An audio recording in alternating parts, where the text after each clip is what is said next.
Okay, dear students, good afternoon. How are you? Uh, First of all, in order to avoid the confusion, I have to discuss about the program. Do you know, actually my batch is always announced according to the prior program. So, from 10th onwards, I have decided to start the modern history. Okay, but 5 classes are still, you can say, we are just running short of the 5 classes in world history part. So, I have to continue with the classes. I will give you the program after today. And today we have to discuss this, you can say, particularly the history of modern India. Have you received the booklets? Have you placed a one booklet here?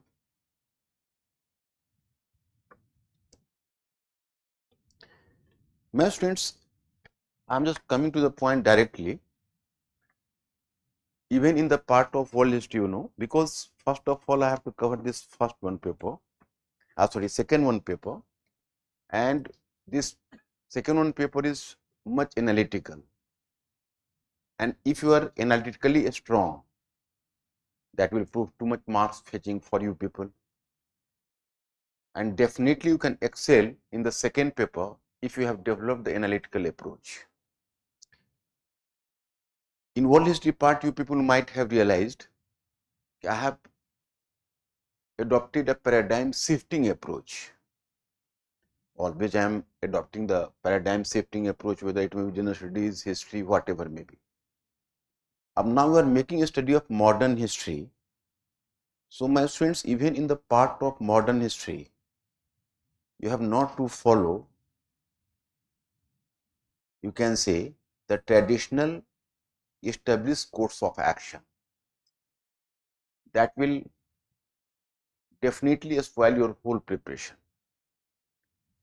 You may realize at your home, तुमने जब पढ़ाई शुरू की होगी या modern history पढ़ा होगा,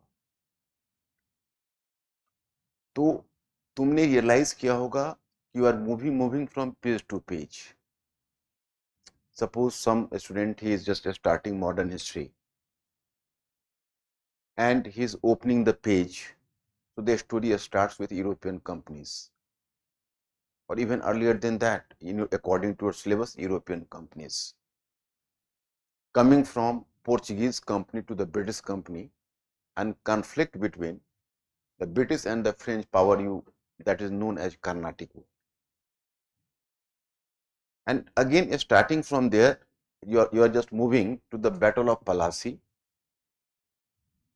then Battle of Buxar, Diwani of Bengal, etc. And you are moving to Warren Hastings. After Warren Hastings, the next one topic is Lord Cornwallis. Going across the topic Lord Cornwallis, you make a study of permanent settlement. After permanent settlement, you are directly moving to Rayatwari, then Mahalwari. Then you are once again jumping to the topic Lord Dalhousie. William Bentinck, reforms of William Bentinck. After doing William Bentinck, then you are just jumping towards Lord Dalhousie. So in this way you are moving, and then economic reforms or British colonial economic policy, Then suddenly you are coming to some tribal, some peasant movement or the Great Revolt of 1857. Even after the Great Revolt of 1857, the peasant and tribal movements. So my students, here I have to inform you, all your topics are going to be disjunctured. तो इस तरह से अगर डिसजंक्चर ढंग से हम पढ़ाई करते हैं, तो इसका सबसे बड़ा वीकनेस होता है कि हमें असली वॉरियर वह है जो रोट लर्निंग करके ही just planning to qualify UPSC examination, क्योंकि स्काई इज द लिमिट. आप कहां से पकड़ोगे? आप क्वेश्चन ही नहीं पकड़ पाओगे. You might have heard the story about Dhanush Yagya of Lord Ram, not to speak of pushing the dhanush. The kings were not able to even move the dhanush from its actual place. The same happens in case of UPSC.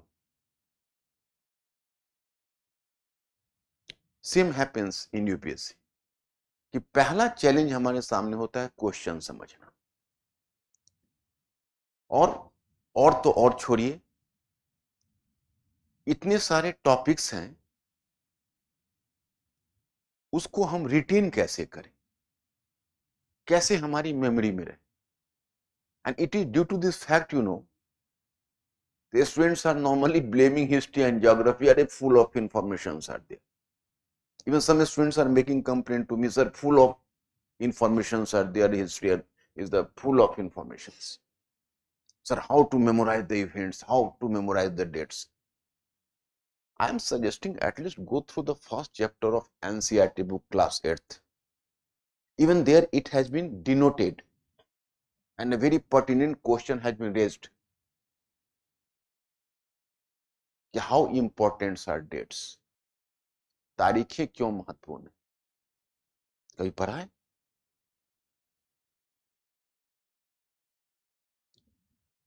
Have you ever read this chapter? Why are dates important?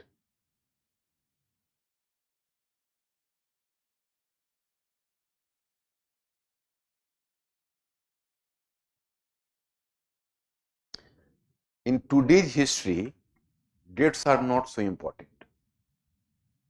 Dates used to be important in history when we were making a study of history event-based. Event-based history. At that time, the history of dynasty, that of the king, that of the wars, battles, etc., they were much important. So we were recording them through dates. But today, more emphasis over the socio-economic and cultural history. And for the socio-economic and cultural change, no date can be specified. In your NCERT book, they have given you the example of newspaper. Newspaper is being published. Have you ever discovered why the people have started to publish newspaper? What was the socio-economic aspect behind that? Likewise, you are just undergoing some cultural change. Your attitude of life is going to change in 19th century and socialist reform movement has started. It is clear that Raja Ram Mohan Rai was born this period and that period. But why did Raja Ram Mohan Rai move towards social reforms? For that there is no date.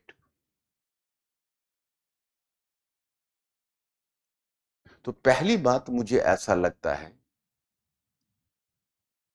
कि student जो 99% student जो UPSC का preparation करते हैं,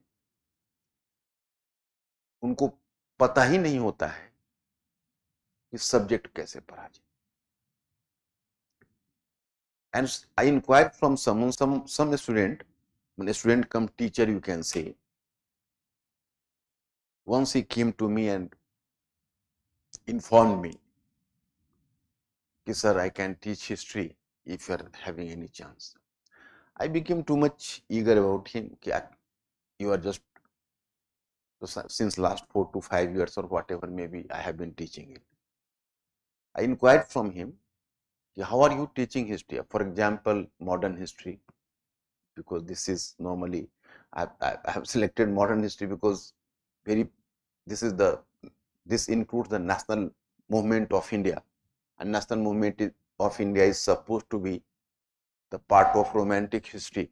That is called, you can say, romantic history of India. One part national movement. He informed me, sir, in order to inculcate the interest into the topic, we are just doing the national movement, history of national movement first. And then we are coming to the battle of Palasi, Buxar, etc. That is. हमने कहा कि भाई इस तो उसी तरह का कोई मूवी हुई जिसमें पहले एंड दिखा देते हैं कि भाई कैसे उसका डेथ हुआ और कैसे ही was killed, and then they started the movie in flashback from childhood. तो हिस्ट्री में इसके लिए जगह नहीं होती है. These are the stairs, evolve करती, from one topic to other topic evolve करती. अब let us start directly from the topic, in what way I am going to teach you differently. My students, in modern history, I have divided modern history in the four major divisions, four parts. Part 1. First of all, you people have to start writing. To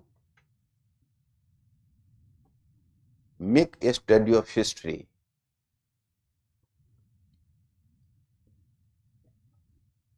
to make a study of history means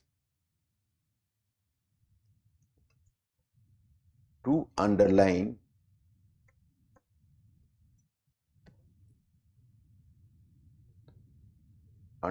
the forces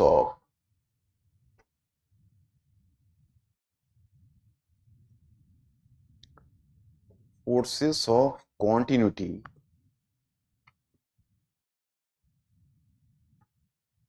and those of change.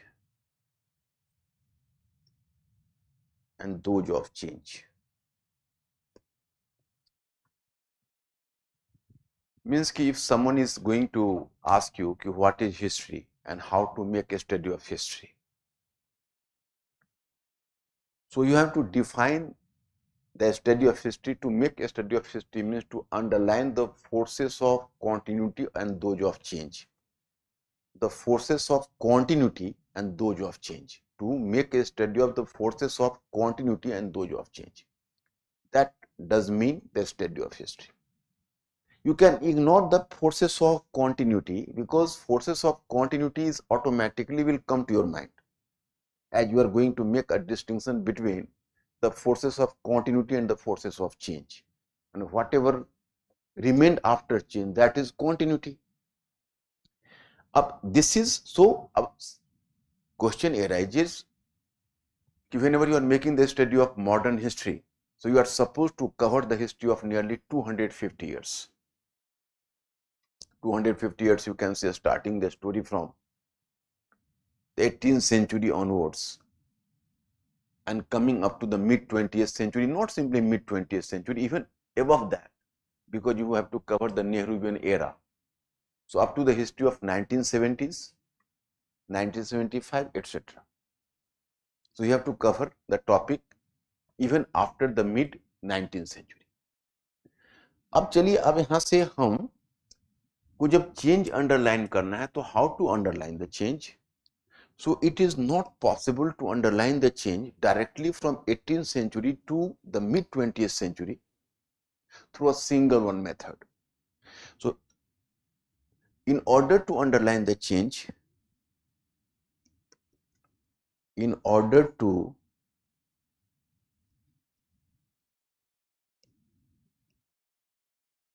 underline the change, we have to divide different parts of history, divide modern history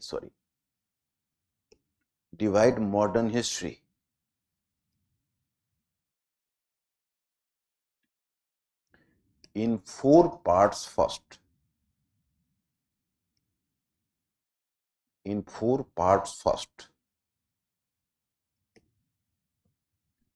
Now you are supposed to underline, or you can say you are supposed to divide history in four parts in order to underline the forces of change. That is in four parts. Part first,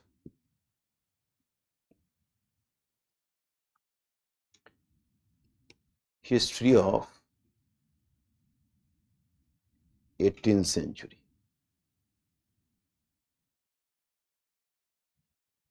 History of 18th century. History of 18th century. And in history of 18th century should be divided into two subparts. Two subparts you have to cover. Two subparts. One subpart is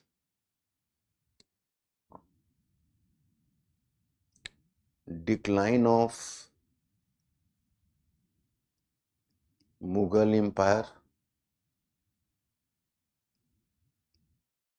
decline of Mughal Empire and the rise of regional states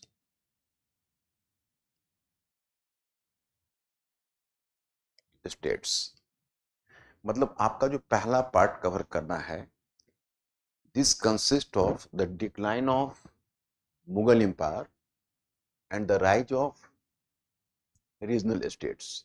Up here you can say your syllabus starts with the advent of European companies. So you may ask me a question, why should I move from the history of the first half of 18th century when there was the decline of Mughal Empire and the rise of regional states, It is due to the factor that so far as you are not much clear about what was the political scenario of India after the decline of Mughal Empire, whenever there was the expansion of the British in India, so British was going to annex the Indian states one by another.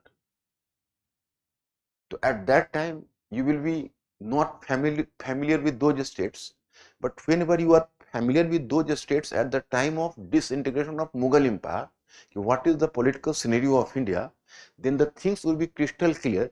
How did British progress to annex the states one by another? Do you understand my point or not? And apart from that, there is the debate of historiography. Sometimes the debate they are going to ask you in Mughal period or the first paper or end of the first paper, and sometime just along with the Battle of Plassey in the history of second paper. तो वो क्या होता है कि कई बार verge करता रहता है. जो history of 18th century, first half of 18th century में एक डिबेट है, हिस्टोग्राफिकल डिबेट है. क्योंकि देखो ऑप्शनल आप पढ़ते हो, ऑप्शनल में अच्छे मार्क्स लाने के लिए बिना हिस्टोग्राफिकल अंडरस्टैंडिंग के नहीं हो सकता. थोड़ा तो इम्प्लाइड हिस्टोग्राफी का नॉलेज जीएस में भी चाहिए, because sometime in general studies they are taking some stand, and it is better for you to have some knowledge of historiography in order to take a stand on the topic. For example, I am just telling you, in 2014 they asked you a question. Lord Dalhousie was the maker of modern India. Lord Dalhousie was the maker of modern India. Elaborate the statement. So if you are just going to accept Lord Dalhousie as the maker of modern India outrightly, it means you are not doing justice to the question. Because Lord Dalhousie didn't come to India to modernize it. There is certain implicit historiography here. And at that time, I am recalling in general studies paper, almost all the students have answered this question in the manner, Lord Dalhousie carried these reforms, that reform, that reform, that reforms, as if Lord Dalhousie came to India for philanthropic work.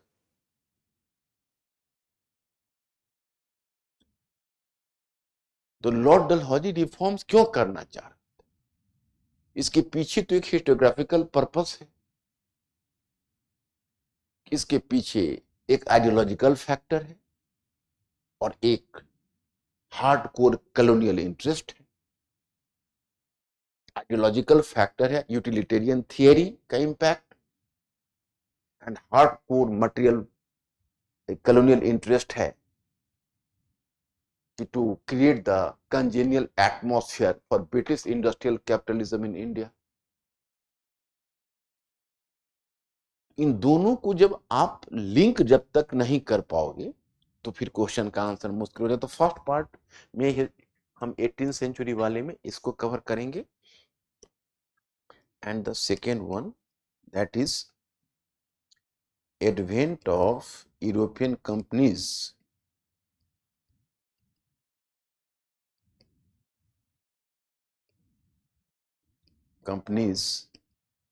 and advent of European companies and transformation of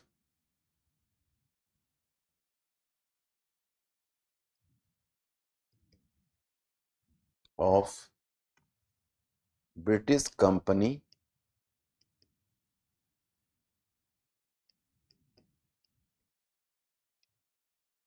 from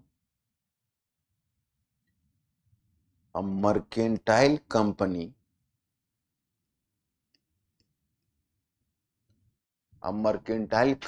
into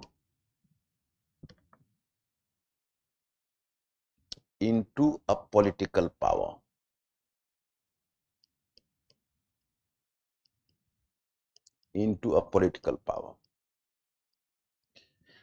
अब चलो पहले part first में निपटा देता हूं आपको हिस्टोग्राफिकल current वगैरह के साथ, तब हम पार्ट 2 में जाएंगे, क्योंकि वो part 1, part 2, part 3, part 4, there are 4 part total.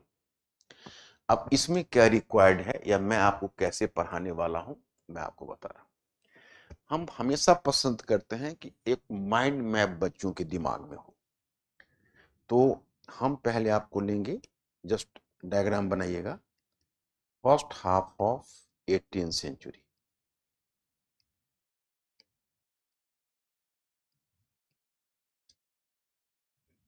First half of 18th century,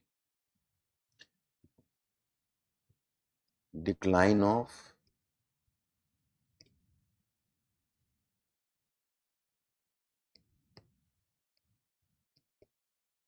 Mughal Empire. Note down करो ना, इसलिए ये बड़ा यूजफुल है, समझ रहे हो, 2 डेज क्लास, क्योंकि एक बेसिक फाउंडेशनल अंडरस्टैंडिंग तुम्हारी होगी, देखने का नजरिया बदलेगा। जो मैं कहता हूँ खिड़की खुलेगी और घूंघट हटेगा, वो तो रेगुलर क्लास में होगा, लेकिन कम से कम whenever you are going into the war, so at least you have to discover ki what sort of obstacles you have to cover and you are supposed to win. So at least, अब देखो कितना scientifically मैं तुमको link कर दूंगा हिस्टोग्राफिकल current से भी, और इंफॉर्मेशंस भी तुम्हारे सारे याद, जो रिक्वायर्ड इंफॉर्मेशंस है जिसके लिए स्ट्रगल करना पड़ता है। You will just like inhale your breathe, so you will inhale your informations automatically. अब जैसे इसमें एक डायग्राम बनाएंगे,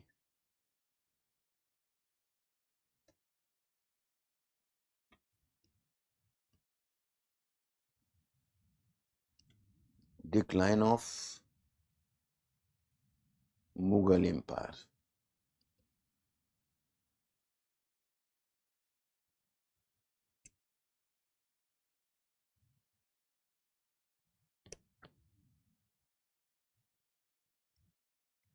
Rise of regional states and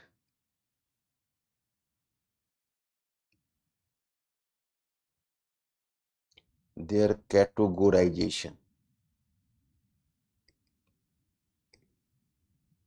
जैसे whenever there was a decline of Mughal Empire and the rise of regional states, so the process was not uniform. मतलब ऐसा नहीं हुआ कि मुगल एम्पायर का डिक्लाइन हुआ और सारे स्टेट्स एक ही तरह से आ गए, एक ही कारण से आ गए। इसमें भी कैटेगोराइजेशन था।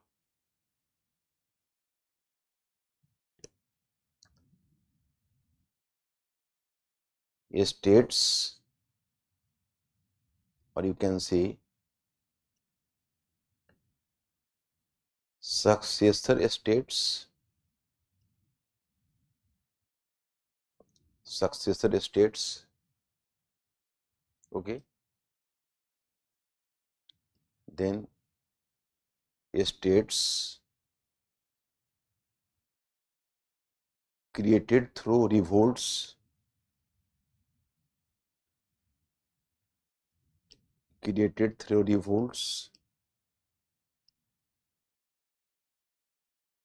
and third, states outside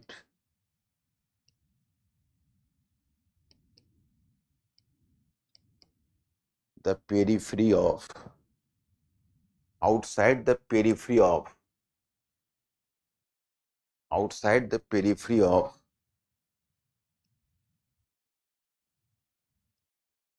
Mughal Empire, outside the periphery of Mughal Empire. मुझे लगता है कि वो मैप, एक मैप की यहाँ हमको जरूरत पड़ेगी, समझ रहे हो basically, but it is not here. World history का ही मैप। मैं आपको जो मैप लाऊंगा तो मैं आपको एक इंडिया का मैप यहाँ पर प्लेस करेंगे। ये 3 कैटेगराइजेशन के स्टेट्स, सक्सेसर स्टेट्स, दो states which were carved out by the old Mughal officers. The second one states the states which were created by through revolts, and third, in Indian subcontinent there were certain states, and these states remained outside from the periphery of the Mughal Empire. अब देखो, एक कहावत है, prelims में भी कई बार question पूछ देते हैं, तो आपको लगता है जहां किश्ती मेरी डूबी वहां पानी बहुत कम था, they will just place the states की which one was not the successor state of the Mughal Empire. Choice A Hyderabad, choice B Pune, choice C Mysore, choice D Karnataka. Carnatic.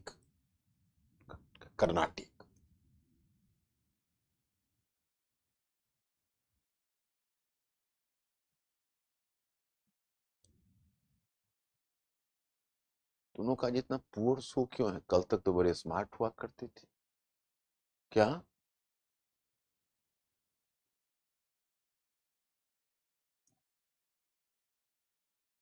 I am not simply which of the states had been the part of the Mughal Empire earlier. Hyderabad was not the part of the Mughal Empire. Who was Nizam? Have you heard about Nizamul Mulk Asaf Jah? Have you heard about? Was he not a successor? And Hyderabad has not been the part of the Mughal Empire, or has been. When the Aurangzeb conquered Bijapur and Golconda, so after the Aurangzeb's conquest, Hyderabad definitely became the part and parcel. तो हैदराबाद इसमें होगा, कर्नाटक भी होगा, because Carnatic was the part of Hyderabad. Later, Carnatic got separated from Hyderabad in 1748 and it developed as an independent state. Not to speak of Pune, this was the headquarters of Maharashtra, Later, it was captured by Marathas. But earlier, it was the nucleus region of Mughal Empire in South India.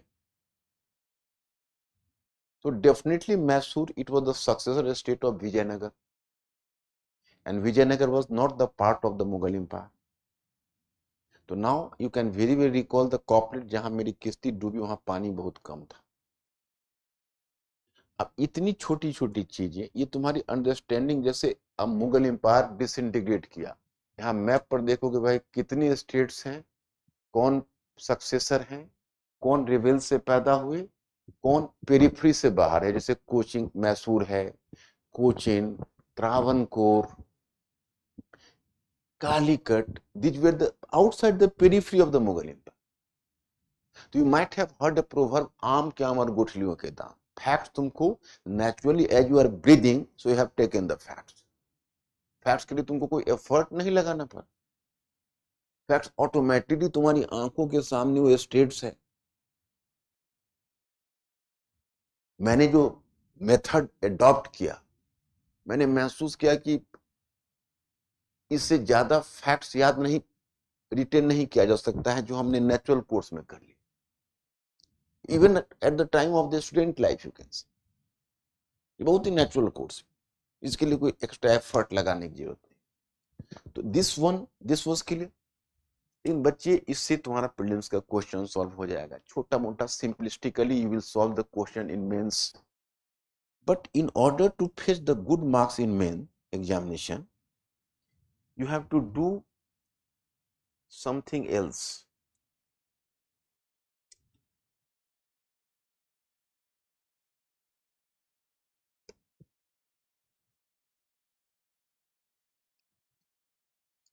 This one is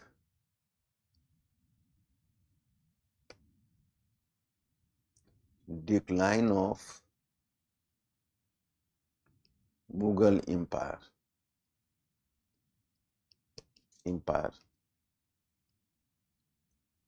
Theoretical interpretation.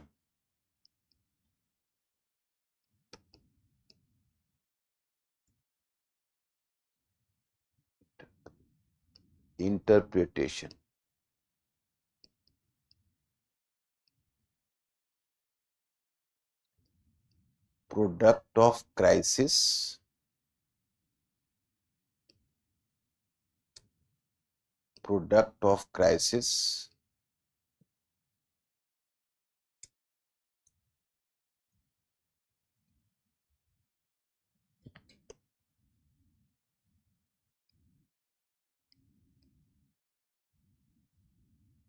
And product of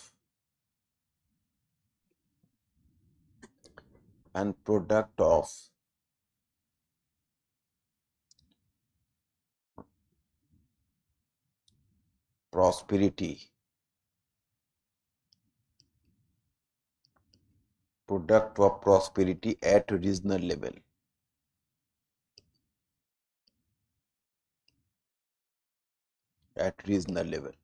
अब देखो, अब तुम्हारा 18th century का first half perfect हो जाएगा. Mains में किधर से भी लपेट के क्वेश्चन पूछेंगे, you can answer the question.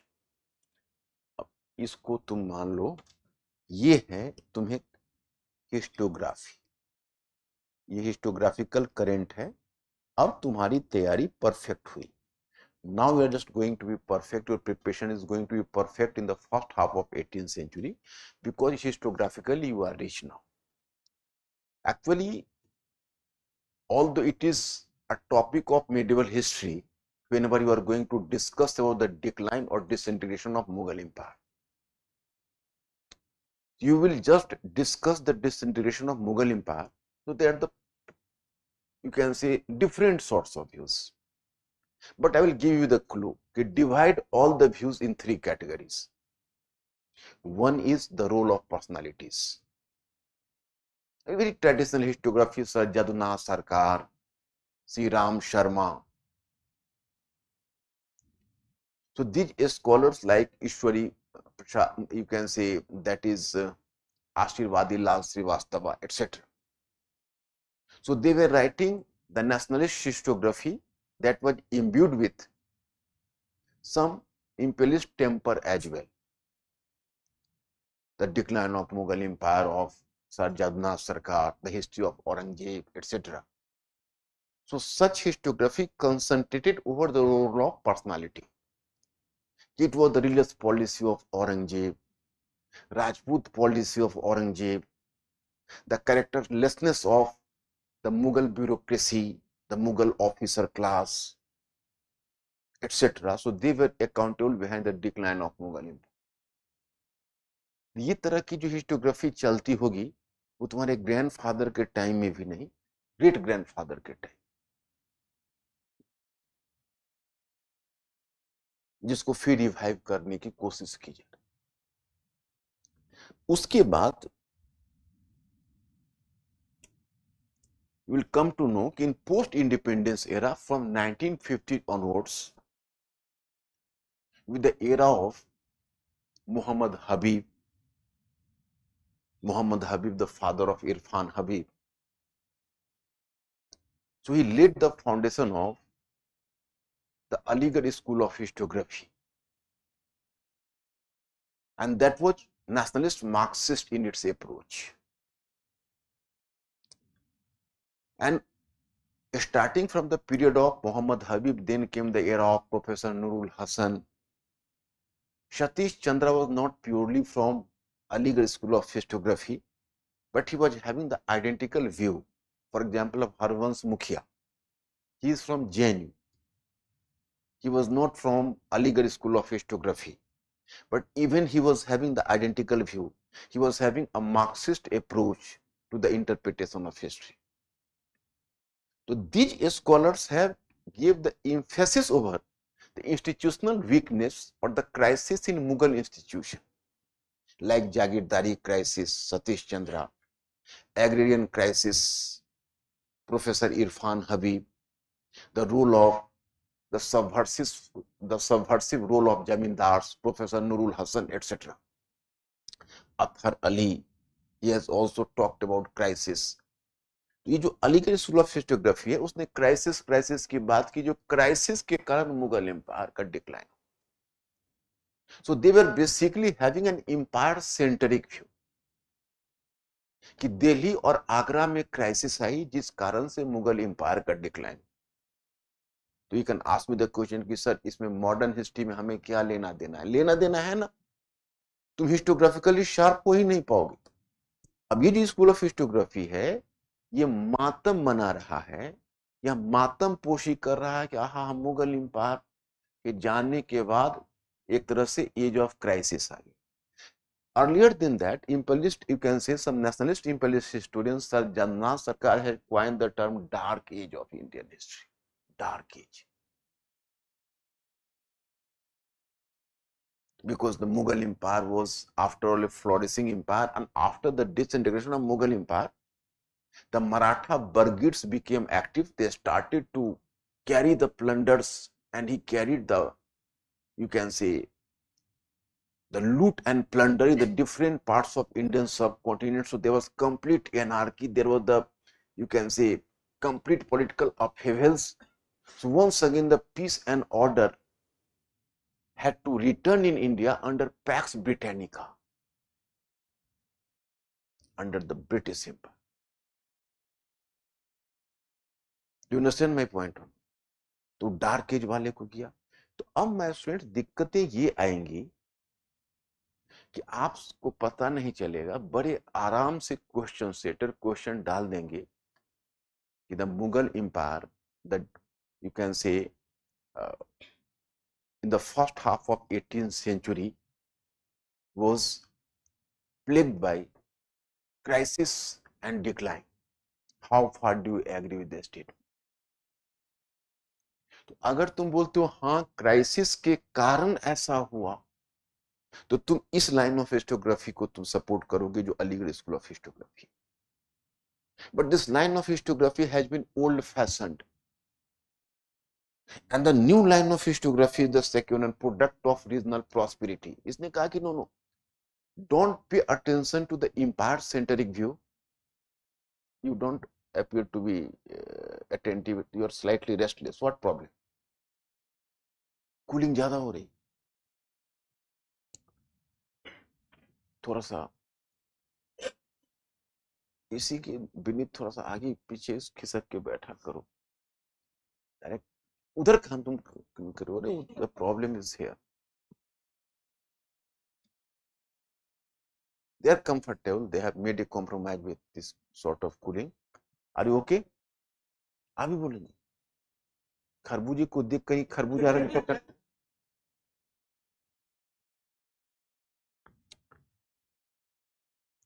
तुम लोग मेरी बात समझ पा रहे हो कि नहीं?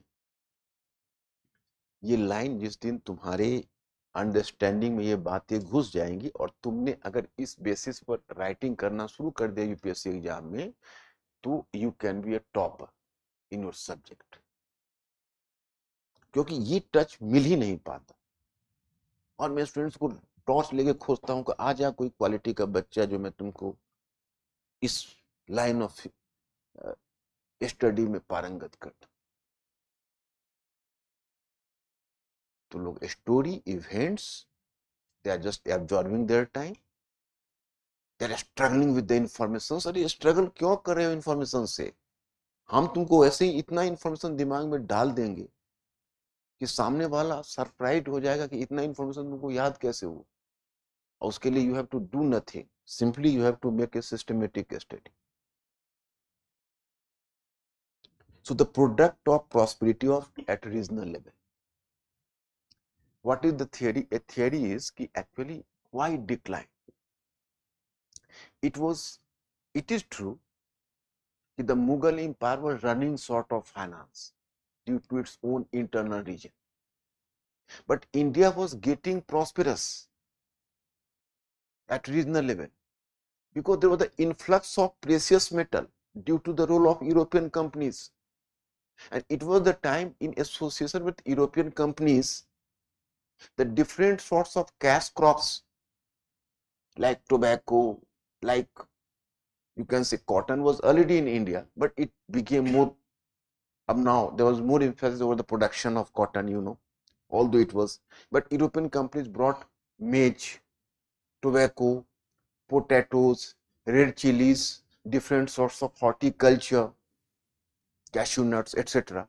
So due to the cash crops, there was more production in agriculture, monetization of economy at lower level, and there was some sort of alliance between the revenue farmers, the regional, you can say jamindars, jagirdars, and the regional money lenders as well as the merchants. So at regional level like Bareilly, Badaयूं, Farrukhabad, Bengal, etc. So there was the rise of some prosperous region. So once the rise in the prosperous region, so now the local patriarchs planned you have to make a revolt against the Mughal Empire so that you will be free from the pressure of Mughal Empire and the prosperity of the region has to be eaten away by us. You will not allow this prosperity and this sort of the resources to reach up to the Mughal Empire. So it was the regional prosperity which made the regional patriarchs ambitious to make a revolt against the Mughal Empire. तो भाई ये crisis नहीं था, ये prosperity था जिसने Mughal empire को निगल लिया.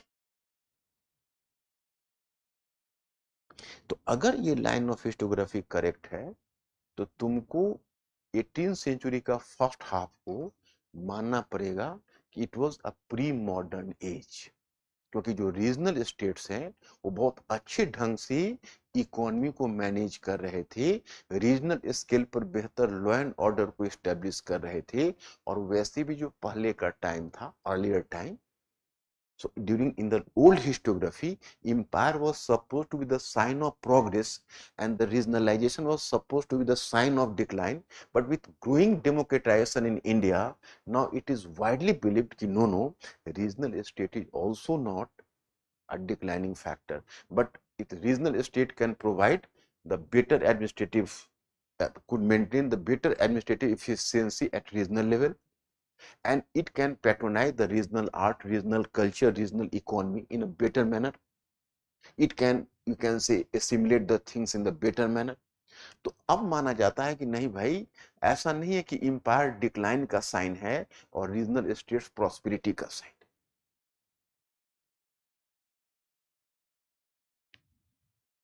तो अब इसको प्री मॉडर्न, अब इसको न एज ऑफ क्राइसिस बोला जाता है, न डार्क एज बोला जाता है. This is characterise as the age of, you can say, the pre-modern age. और जब ये प्री मॉडर्न एज होगा तो फिर पलासी का जो मतलब डाइफिकेशन है सरजन्ना सरकार वगैरह जैसे कि बैटल ऑफ पलासी के साथ मॉडर्न एज स्टार्ट हुआ, यह थियरी है चैलेंज होनी शुरू हो जाती.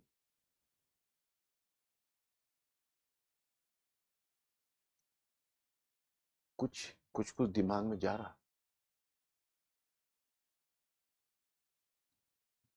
तो यहाँ तुम्हारा इंफॉर्मेशन हो गया बच्चे, यहाँ तुम्हारी एनालिसिस हो गई.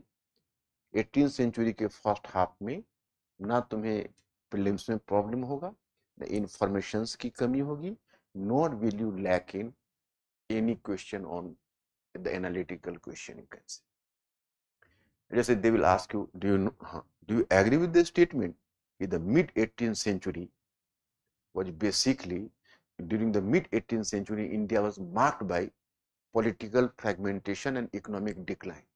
Discuss.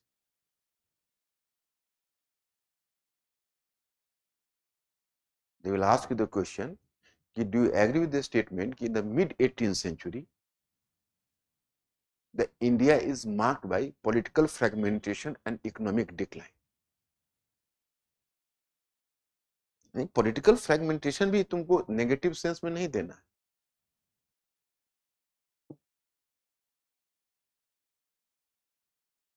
फ्रेगमेंटेशन नेगेटिव चीज है ना।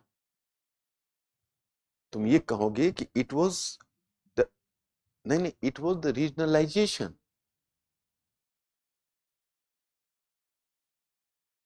The Mughal Empire, they were just emerging at the regional level, the regional pattern of Nizam, Murshid Quli Khan in Bengal, Shadat Khan in Awadh. They provided the very good governance in their respective regions. अब तुमको कहीं से question form कर दे कि how far do you agree with the state, will you how far is it justified to characterize these regional states as successor states?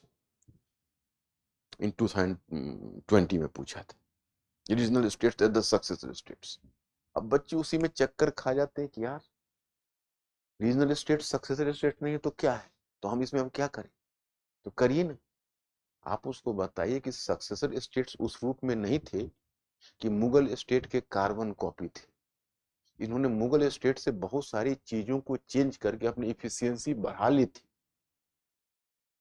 तो विशुद्ध successor नहीं रह गए थे।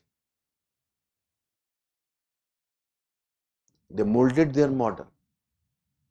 तो हिस्टोग्राफिकल आपको काफी रिच बना दे। Anyway, then second half of 18th century.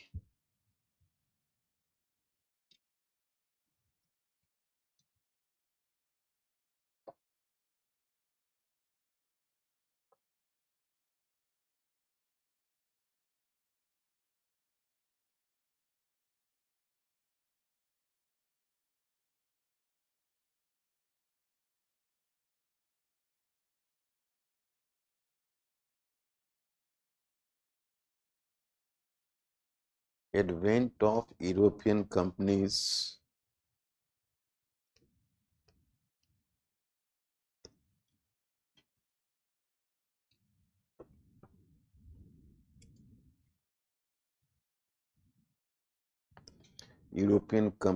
in India.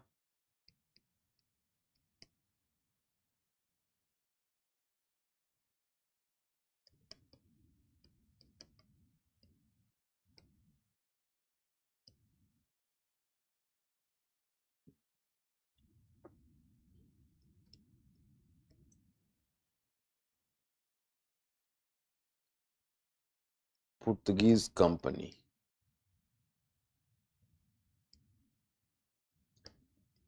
Dutch company,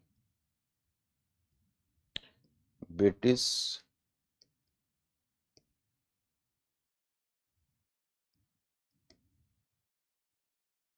East India Company,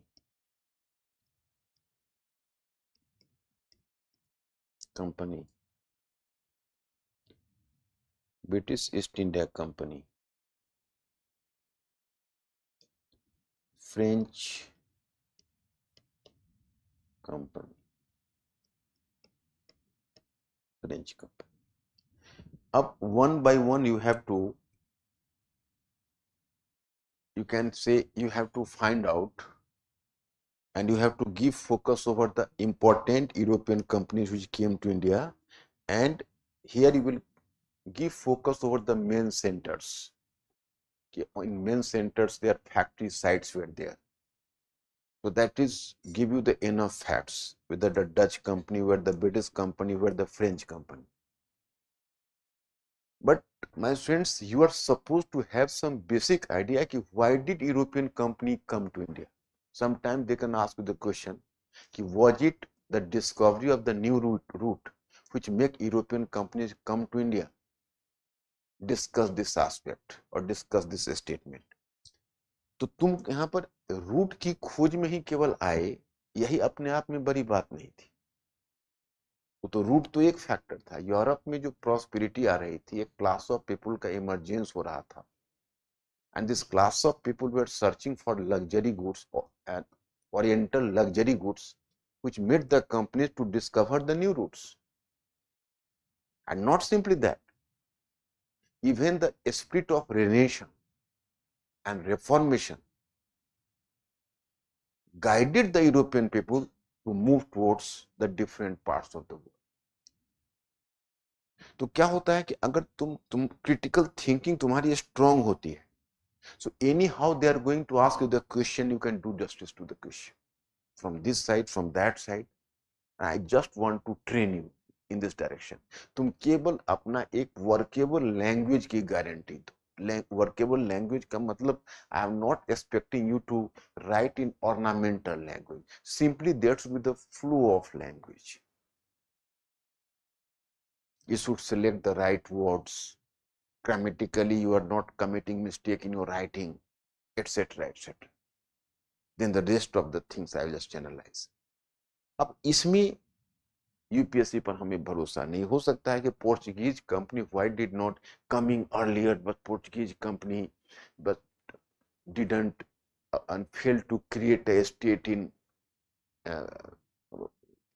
failed to create some political domain in India, examine the statement. अब ऐसे भी पूछ देंगे तो कोई बात नहीं, जब हम लोग पोर्चुगीज कंपनी कर रहे होंगे तो उसके सारे प्रोज एंड कॉन्स देखेंगे, भाई इन्होंने गलती क्या क्या की, व्हाट वर देयर वीकनेस, किस तरह से they have diverted from their main course of the trade, they started to collect the revenue in the sea, Carthage system.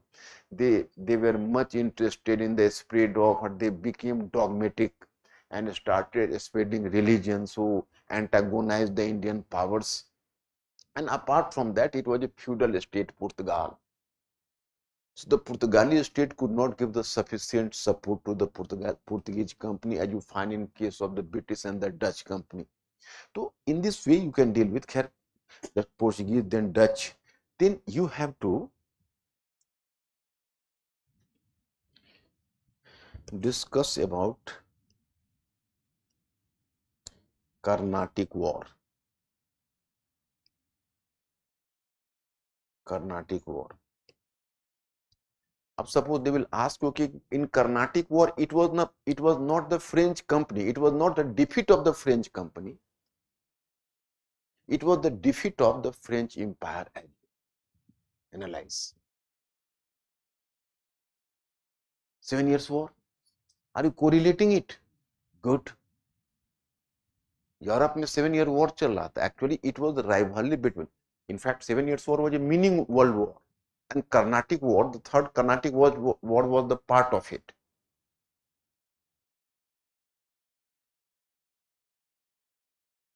And it was the part of it, you will come to know. So it was the final battle between the British and the French power in order to have the dominance over the colonial empire of the world. So French were the final loser. French Empire lost India in Asia and Canada in America. So it was not simply a defeat of French company, but it was defeat of the French Empire. अब इसमें तुमसे question पूछ देंगे 5 to 6 factors है French के defeat का, तो कोई एक फैक्टर लेकर पूछ देंगे कि was it the commercial success of the British और the failure on the front of the mercantile front that French lagged behind the British in this Carnatic War. Exam तो कोई एक फैक्टर लेकर पूछ देंगे, तो एक फैक्टर लेके पूछने पर आई विल सजेस्ट यू कि in that case you have to mention about some other factors as well, although it was definitely an important factors, but even more than one factors were accountable behind that, this that factor, and that question is over. After Carnatic War,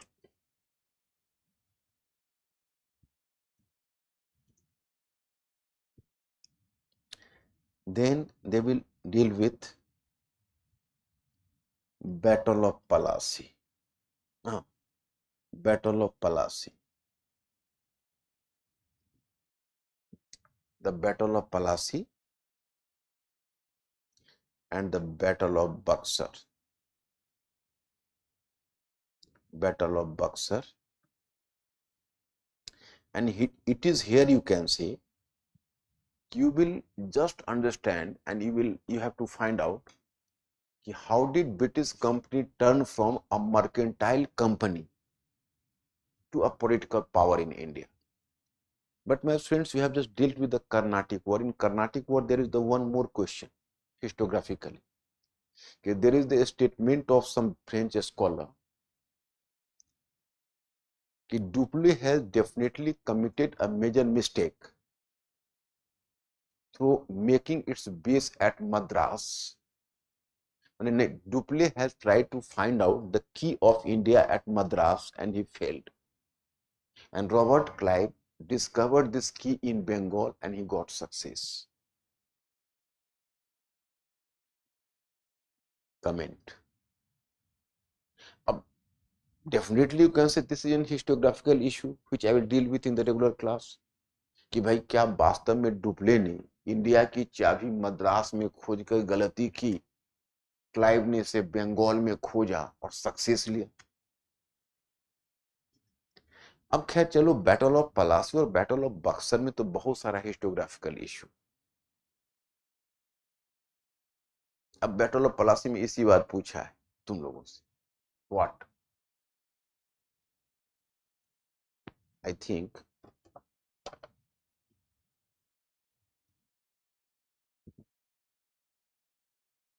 there was a question, after the battle of Palasi the mercenary became the kingmaker. After the battle of Palasi, mercenary became the kingmaker. तो थोड़ा इसमें हम लोग क्या करते हैं पता है, अगर मान लो खाना टेस्टी ना रहे तो थोड़ा सा उसमें कुछ मिर्च मसाले मिलाकर, हालांकि हम मिर्च मसाले खाते नहीं इसलिए इंस्टेंस देना उचित नहीं, मैं तुम लोगों के कंटेक्स्ट में दे रहा हूं, थोड़ा उसको स्पाइसी बना के चटकारा बना देते. So the same happens in course of the question. हम सिर्फ लिखेंगे हाँ ठीक है, हाँ जो कहना था आपने तो कह डाला कि एक कंपनी किंग मेकर हो गई, तो ठीक है किंग मेकर हो गई तो हो गई, हम क्या करें. तो कोई ना कोई कंटेक्स्ट से जोड़ के उसको स्पाइसी बना. And so far as you are not going to be thinking creature, context से जोड़ ही नहीं पाओगे. भाई मैं क्या करूं, मतलब एक mercenary has become a king maker, तो इसको हम किस कंटेक्स्ट से जोड़े, तो दो कंटेक्स्ट से जोड़ लेंगे. Mercedes became a kingmaker, but it was not a fair play. The fate of or the final judgment of this battle was decided outside of the battlefield itself. The final judgment of the battle has been decided outside the battlefield itself.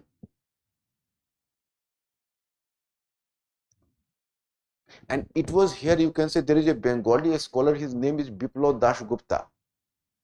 He has compared the Battle of Palasi with Indian cricket match fixing,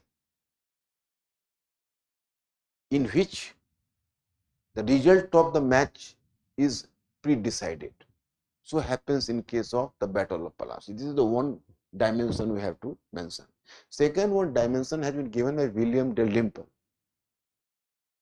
There started a loot. Loot term in English dictionary came from Bengal.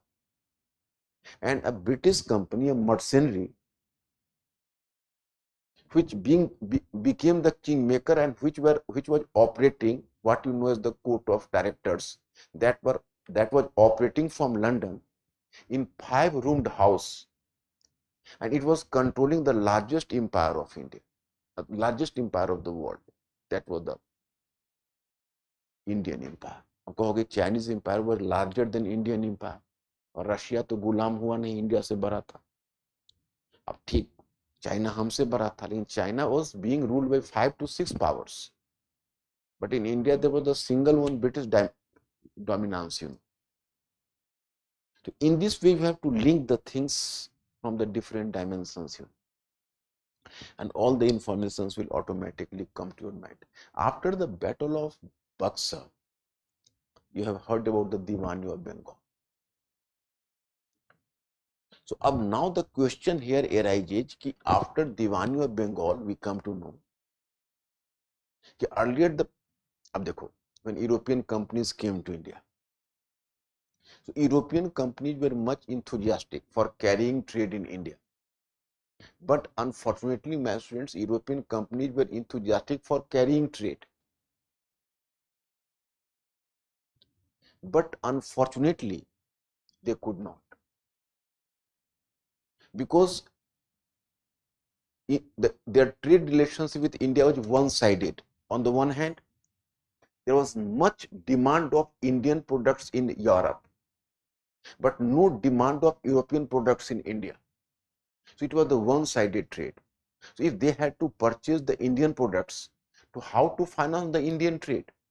So do you know they preferred precious metal, and they used to provide the precious metal to purchase, to make purchase of Indian products.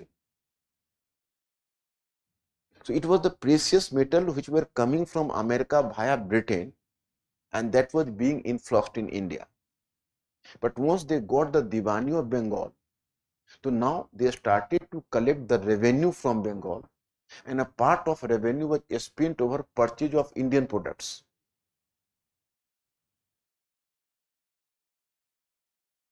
Okay, so now they severely sliced down or sharply sliced down the import of precious metal from Britain. So it is here the phenomena of drain of wealth started, and up to this period, India was having the mercantile relationship with Britain, but it is after the Battle of Plassey and Buxar they developed a colonial relation for the first time. जैसे मैंने कहा कि पहली बार colonial relation कायम हुआ, तो colonial relationship का क्या मीनिंग है आपकी समझ में आया?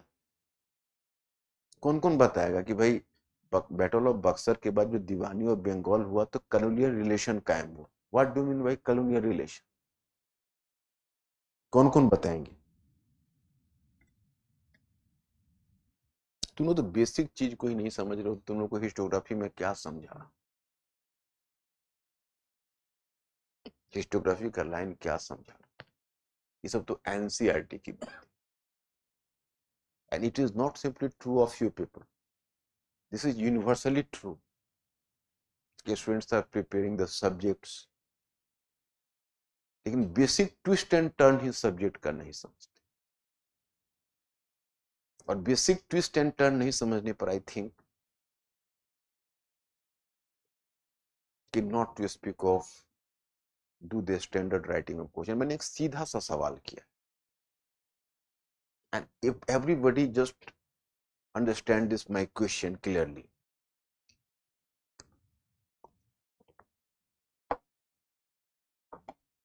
कि before the battle of Buxar the British company was purchasing the Indian products. In return, they were giving the precious metal. ऐसा तो हमारे इंटरेस्ट में था, भाई हम चाहेंगे ठीक है हमारा प्रोडक्ट्स हैं, हम स्पाइसेस है, इंडिगो है, कॉटन है, आप खरीदो और हमें पैसे दो, यू विल बी प्रॉस्पेरस। अब उन्होंने क्या किया कि प्रोडक्ट्स तो जरूर परचेज करते थे, लेकिन अपन को पैसे नहीं देते थे, और जो प्रेशियस मेटल वो ब्रिटेन से लाए, वो लाना उन्होंने बंद कर दिया लगभग। तो हमारा रिलेशनशिप अब हो गया, पहले हमारा मर्केंटाइल रिलेशन था, अब हो गया कॉलोनियल। तो मैंने सीधा सा सवाल किया, माय क्लियर क्वेश्चन इज कि what do mean by this colonial relation?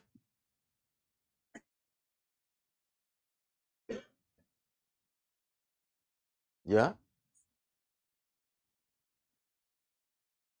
they may get profit even earlier. Through trade also they were getting profit.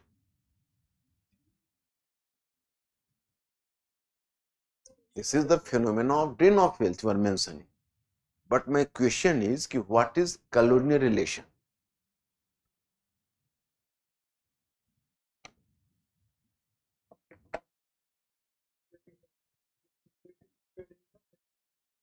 Deewani rights मिलने के बाद उन्होंने ट्रेड को रेगुलेट करना शुरू कर दिया। उन्होंने जो ट्रेडिंग राइट थे। अब पहले क्या होता था, वहां से फिर मेटल्स आते थे, यहाँ से ट्रेड होता था, बट अब इन्होंने यहाँ से रॉ मटेरियल्स लेके जाने स्टार्ट कर दिए, उसके बदले लेके आते थे गुड्स को। वो यहाँ से वो ओपियम का ट्रेड होता था, ओपियम का ट्रेड कराते थे चाइना के अंदर, फिर वहां से जो प्रीशियस मेटल्स उन्हें मिलते थे अपने पास रखते थे उन्हें। तो ऐसे उन्होंने एक सर्कल बना दिया ट्रेड का।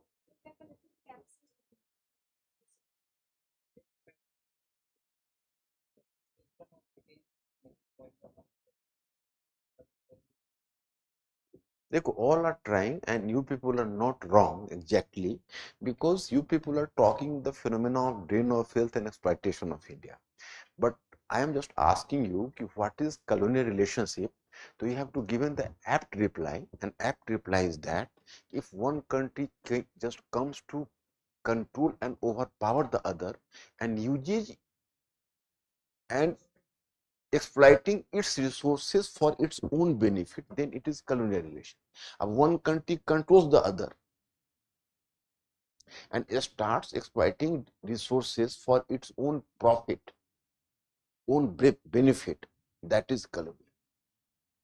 इसे हम colonial relation का colonial relation कहते हैं, that is colonial relation. तो बैटल ऑफ बक्सर के बाद अब आ गया colonial relation. अब यानी in the battle of Plassey, in the battle of Buxar, there is the historiographical question as well. What is historiographical issue? There is some statement by some scholar, that is Naveen Chand Rai, a Bengali scholar, whatever. He has given the statement with the battle of Plassey, there started the era of eternal darkness in India. So there is some counter view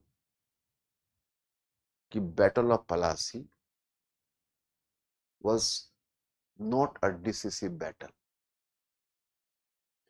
because there is some statement by some scholar that battle of Plassey was not a decisive battle. After the battle of Plassey, the British might have lost any battle. They might have been deprived from the benefit of the battle of Plassey. So it was the battle of Buxar which was truly decisive. Critically examine the statement. मतलब कहोगे भाई ये तो answer से बड़ा question ही हो गया, कभी कभी यूपीएससी ऐसा करता है.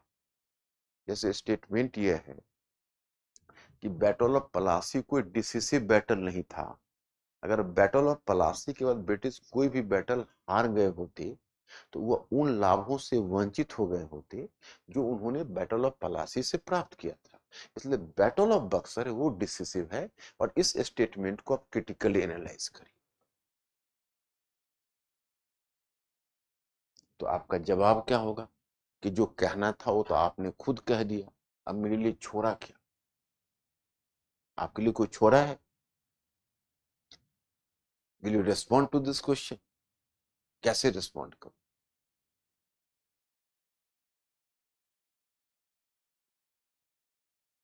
ये तो तुम वही बात करो, वही तो वो भी करें.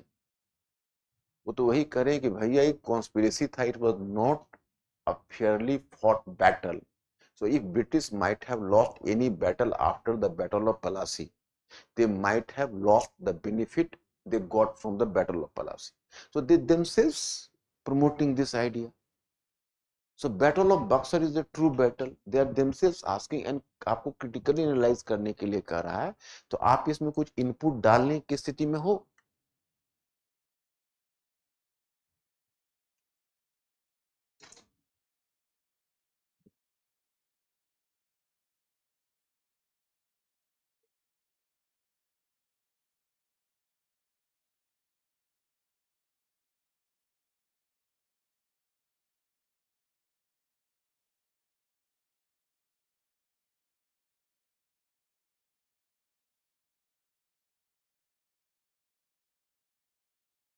देखो, I'll deal with this question in the class, and once I will just देखो तुमको मैं हिस्टोग्राफी का इंसाइट दे दूंगा, उसके बाद क्वेश्चन चाहे वो कितना भी कॉम्प्लिकेटेड बना के पूछेंगे, कोई ना कोई रास्ता तुम निकाल लोगे। हाँ, यस।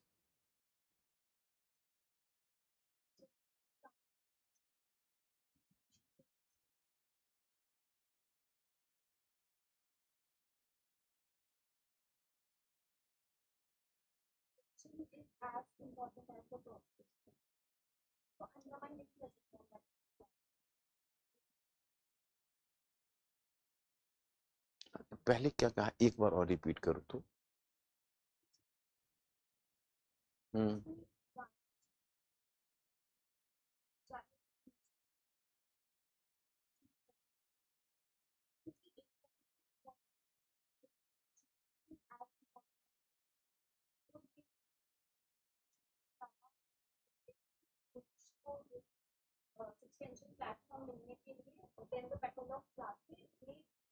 देखो, so far how many answers I have received?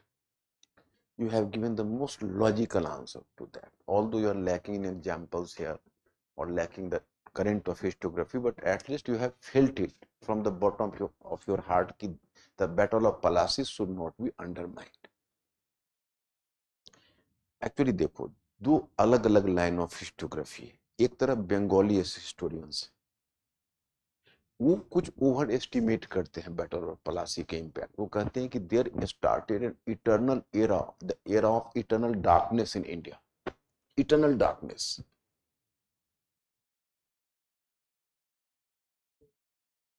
वो डार्कनेस दूसरी है। वो जो डार्क डार्क एज हमने first half of 18th century को कहा है, वो एक अलग चीज हुई, उसको इससे लिंक मत करिए। ये दूसरी तरह का डार्कनेस। ये डार्कनेस का मतलब हुआ कि उनका कहना है यूरोप में this term the term the dark age has been coined in Europe for the medieval age. Actually, whenever there was the decline of Roman Empire and era of feudalism started in Europe, so that was characterized dark age traditionally. But even in Europe, this view has been rejected now. So here the point is the eternal darkness.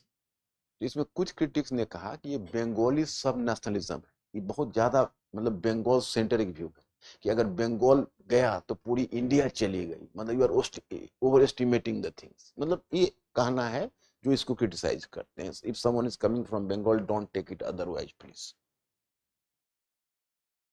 उनका कहना है कि भाई जो बंगाली सब nationalism है, जो बंगाली लोग हैं वो बंगाल को थोड़ा ज्यादा सेंट्रिक अपना व्यू दे रहे हैं कि बंगाल ही इंडिया है, जबकि एक छोटे से कॉर्नर में वो जीता था। अभी मराठा पावरफुल हैं, अभी हैदर अली उनको छक्के छुड़ाने के लिए काफी है ना, अभी निजाम भी पावरफुल है। So there were many powerful forces to be reckoned with in India. So why are you simply taking the case of Bengal? What about Hyderabad, other states? तो यह जो स्टेटमेंट है, इस स्टेटमेंट को कुछ स्कॉलर्स ने counter कहा कि बैटल ऑफ पलासी कुछ है ही नहीं भाई, ये तो धोखे से जीता गया है। ब्रिटिश एक भी बैटल लूज करते तो वो बेनिफिट से चले जाते।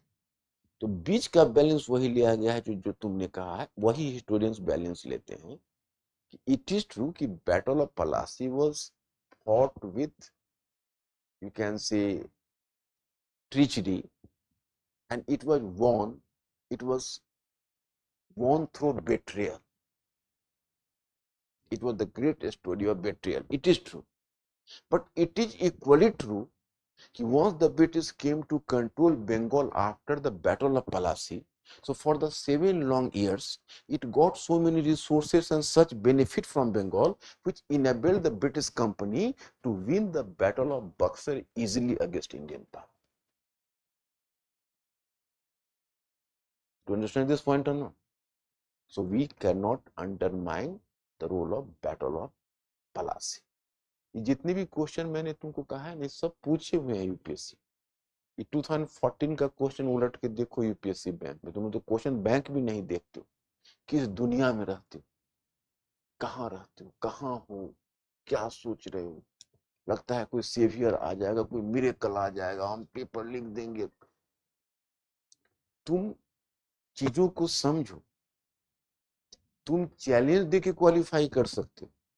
You are having the ability to do that कि I will qualify. You can assure your parents, you can assure your nearest कि भाई लोग ढंग से नहीं पढ़ रहे इसलिए यूपीएससी नहीं हो रहा. हम ढंग से पढ़ेंगे, हम क्वालिफाई करेंगे, हम पेपर लिखेंगे, examiner will be compelled to give the marks. हमारा पेपर इतना स्टैंडर्ड होगा, मार्क्स देंगे, हम सिलेक्ट होंगे. हाँ, इसमें क्वेश्चनिंग हो सकती है कि हमारा 20th पोजीशन होगा या 80th पोजीशन होगा, लेकिन सिलेक्ट होंगे इसमें कोई डाउट नहीं, क्योंकि वो सब चीजें डिपेंड करती है इंटरव्यू में क्या होता है. और लेकिन if you have gained the standard, you will not be deprived from UPSC. अगर कोई बाहर हो रहा है तो इसका मतलब स्टैंडर्ड नहीं अचीव हुआ है. I am very sorry to inform.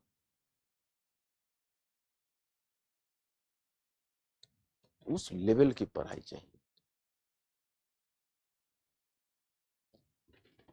तो next one,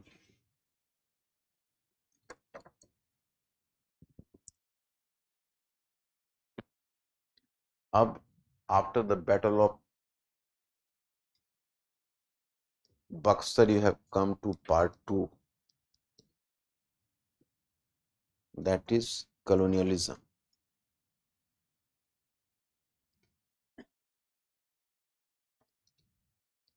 Colonialism, that is the part 2. Even it can be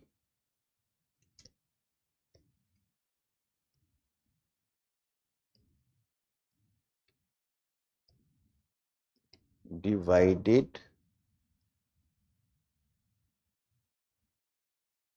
in 3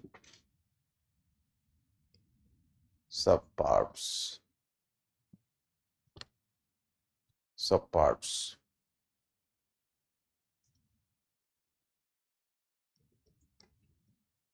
Subpart 1,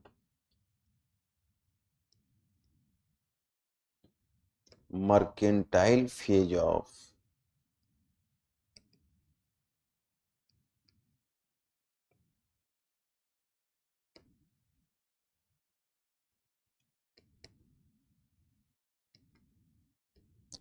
colonialism.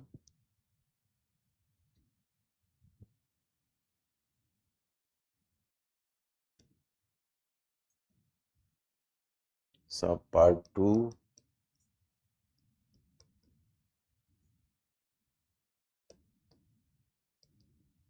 industrial phase of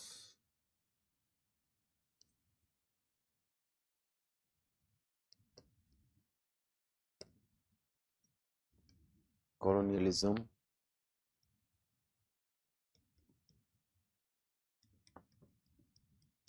Subpart 3,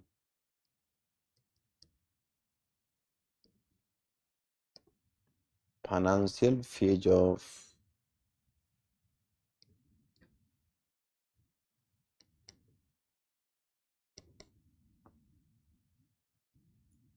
colonialism. Financial phase of colonialism.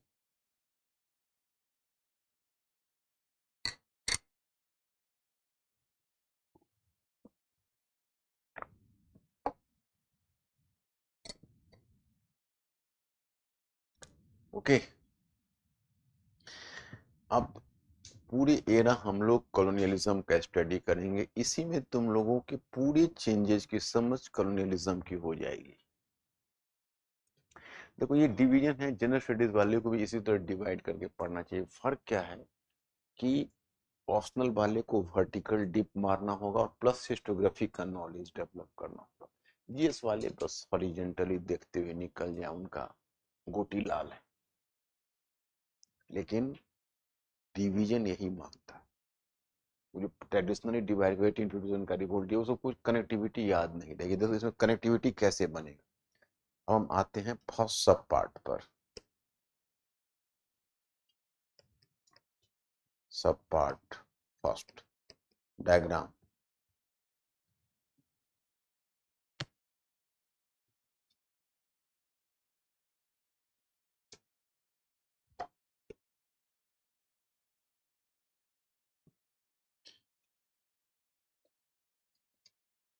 colonialism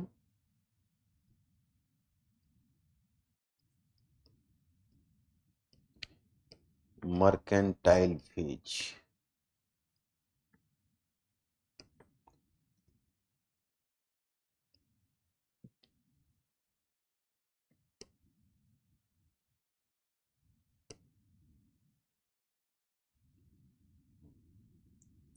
objective,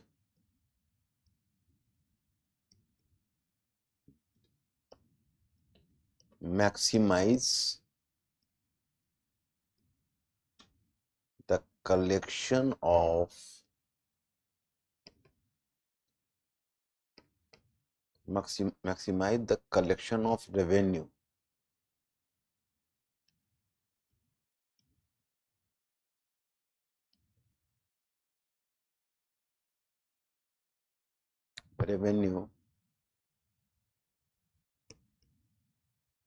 so that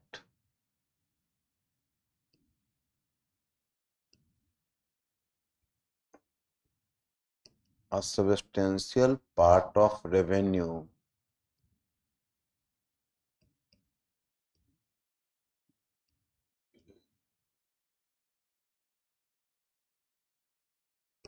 could be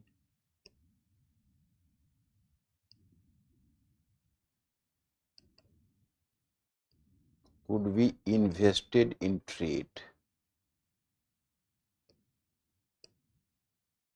A substantial part of revenue could be invested in trade.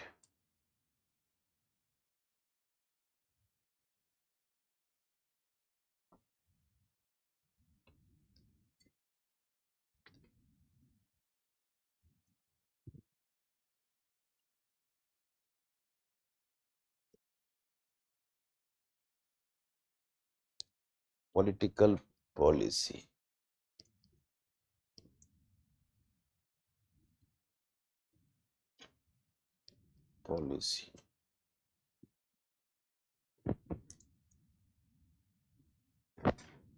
Political policy.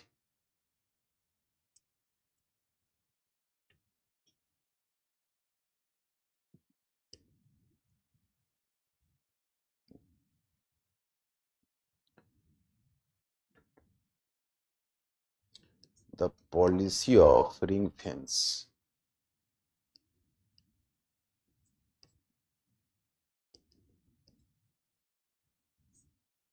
The policy of ring fence.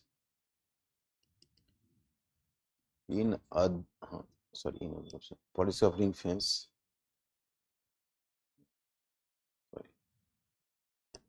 Policy of ring fence, i.e., to encircle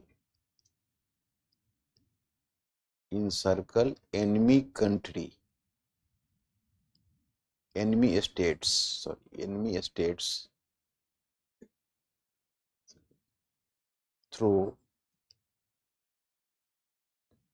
through friendly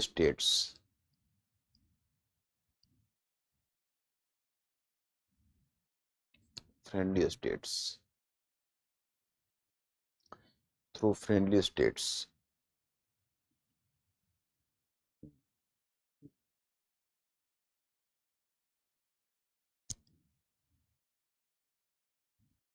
Administrative policy.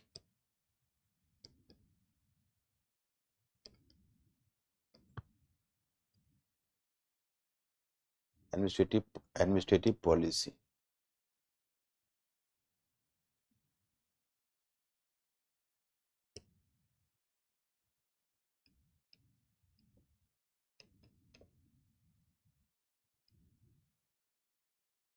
Administrative policy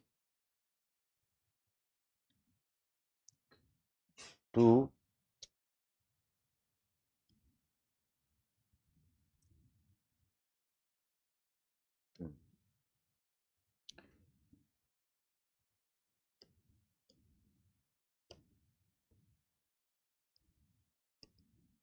continue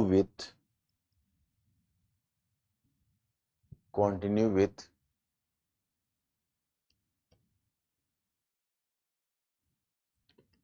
Mughal administrative structure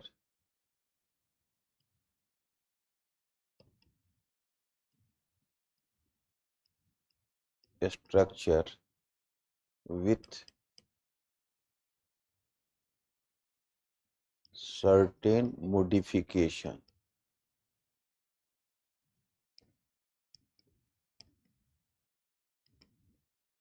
Certain modification.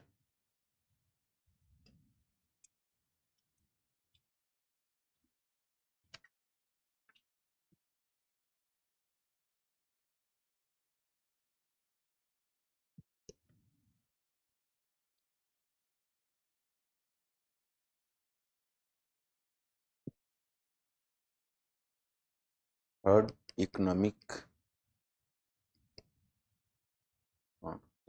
policy uh,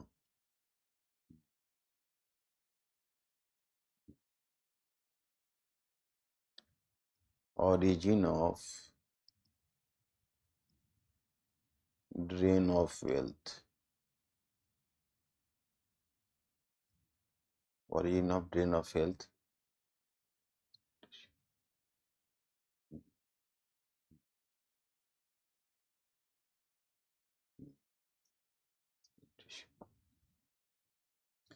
Drain of wealth and exploitation of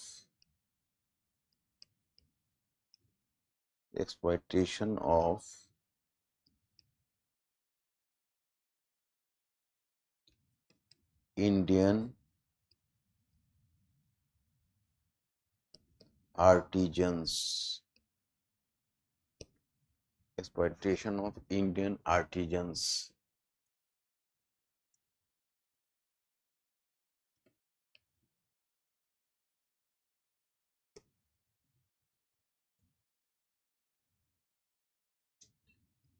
Social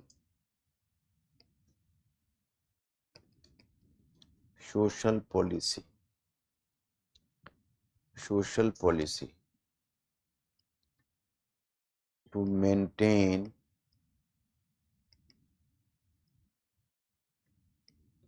traditional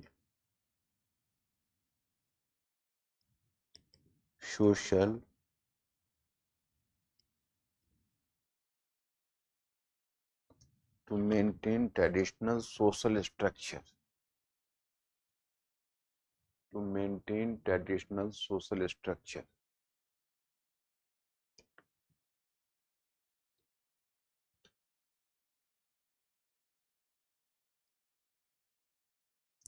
Cultural policy. Cultural policy to promote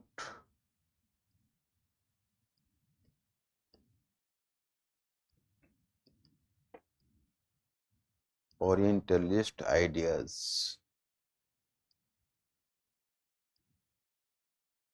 Orientalist ideas.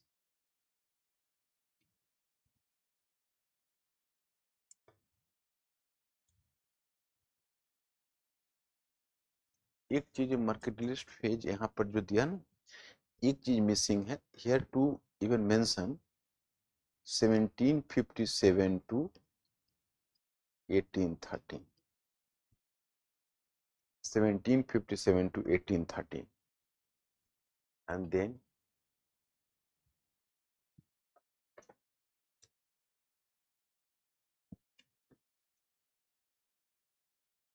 this one, political policy, the policy of ring fence eye to encircle enemy states through friendly states. Administrative policy continue with Mughal administrative structure with certain modification. Economic policy origin of drain of wealth and exploitation of Indian artisans, and social policy to maintain traditional social structure and cultural policy to promote Orientalist ideas. देखो इसका कुछ मतलब समझा? You understand the meaning? देखो ये changes ही सिर्फ नहीं, changes मैंने तुमको ancient में भी I have just imparted about the change. Even in medieval history I have imparted about the change. But that is a very special type of change. Here the part 2 is colonialism, and there is a Western scholar, his name was Farwak. Sorry, not Farwak, Farnibal. Farnibal his name. So he has give a new interpretation of colonialism. According to him, colonialism is basically an economic relation, but it was going to affect political, social and cultural structure as well. तो अब क्या है कि आपकी जो policy है, तो हमने हिस्ट्री को एकदम कॉलोनियल पॉइंट ऑफ व्यू से हमें 3 पार्ट में डिवाइड करना है. पहला part, the first part is mercantile phase, the second part is industrial phase, and third part is financial phase. So the first part will cover history from 1757, means ki the Battle of Plassey, to 1813, because 1813 is the landmark year. Then the second page is associated with starting from 1813 and reaching up to 1858, that is another landmark. And then starting from 1858 till 1947, that is the third landmark, and that is financial phase. Okay. My students, here I have to make you clear, I have drawn a diagram. Whenever I have drawn a diagram, here I have mentioned about 3 phases. First one phase, that is called colonialism, that is mercantile phase. So this is mercantile phase, obviously you can say, but as colonialism is basically an economic relation, basically, so it was going to affect the political structure, social structure and cultural structure as well. इस phase में British का colonial objective है कि वह India से ज्यादा maximization of collection करे revenue का. तो मैक्सिमाइजेशन ऑफ जब वो कलेक्शन करेगा रेवेन्यू का, क्योंकि ज्यादा से ज्यादा रेवेन्यू हम ट्रेड में इन्वेस्टमेंट कर सके. तो what do mean by investment in trade? तो through the revenue they would purchase Indian products, more and more Indian products that could be sold to Britain or Europe, and then the company would reap the profit. My friends, if they had to maximize the investment in trade, so simply collection of revenue is not enough, but even saving of revenue is also equally essential. So that's why their political policy, social policy, cultural policy, all are more or less, or you can say largely guided by this objective. हालांकि मैं आपको बताऊं कि अगर कोई GS कर रहा है तो केवल इकोनॉमिक कॉलोनियल लेके आगे निकल जाए उसका काम हो गया, लेकिन अगर वो ऑप्शनल कर रहा है तो उसमें 2 फैक्टर को और ऐड करना पड़ेगा, because here you need to have the wider knowledge. जैसे हम 60% मार्क्स हमने दे दिया कॉलोनियल ऑब्जेक्टिव, सॉरी मतलब कॉलोनियल इंटरेस्ट को, और 20% मार्क्स दे दिया रोल ऑफ आइडियोलॉजी को, क्योंकि वह उसका भी अपना एक इम्पैक्ट होता है, एंड 20% मार्क्स हमने दे दिया द इम्पैक्ट ऑफ पर्सनालिटी को. जैसे कोई पॉलिसी जो डिसाइड होती है, तो ब्रिटिश इंडिया में जो पॉलिसी डिसाइड करते हैं, तो ब्रिटिश अगर इंडिया में मुस्कुराए भी, British smile in India, is their smile was having some colonial objective.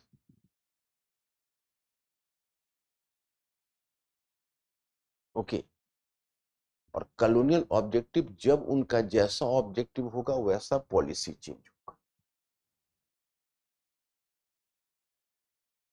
लेकिन अगर हम थोड़ा डीपर जाते तो आप सोशल साइंस पढ़ते हो ना, तो मैंने सोशल साइंस में आपको हमेशा ट्रेन किया है कि क्या किसी चीज का केवल एक फैक्टर होता है।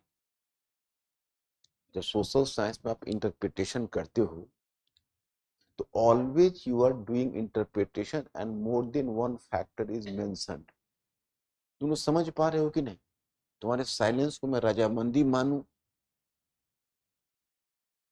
कि तुम लोग समझ रहे हो? तो थोड़ा स्टैंडर्ड राइटिंग के लिए क्या करना होता है, if we are just going to single handed cause, it means you are going to be parochial in our approach। हम लोग करते हैं कि ब्रिटिश स्कॉलर से पूछा जाता है कि भाई आपने पॉलिसी क्यों लाई, तो वो कहते हैं आइडियोलॉजी के खातिर। हम लोग कहते हैं झूठ बोल रहे, आइडियोलॉजी के खातिर तुम नहीं लाए, तुम्हारा इंटेंट अच्छा नहीं था, तुम कॉलोनियल इंटरेस्ट के लिए लाए। तो हम अगर 100% कॉलोनियल इंटरेस्ट बोलते हैं, वो 100% आइडियोलॉजी बोलते हैं, अंत में हम कॉम्प्रोमाइज करते हैं, चल यार 60% तुम्हारा कॉलोनियल इंटरेस्ट है, तुम इंसान हो तो थोड़ी आइडियोलॉजी तो होगी। अब जैसे suppose you can say you are working in a system as a as an officer, you can say you are selected as an IN officer, your IS officer, you are going in your district to work.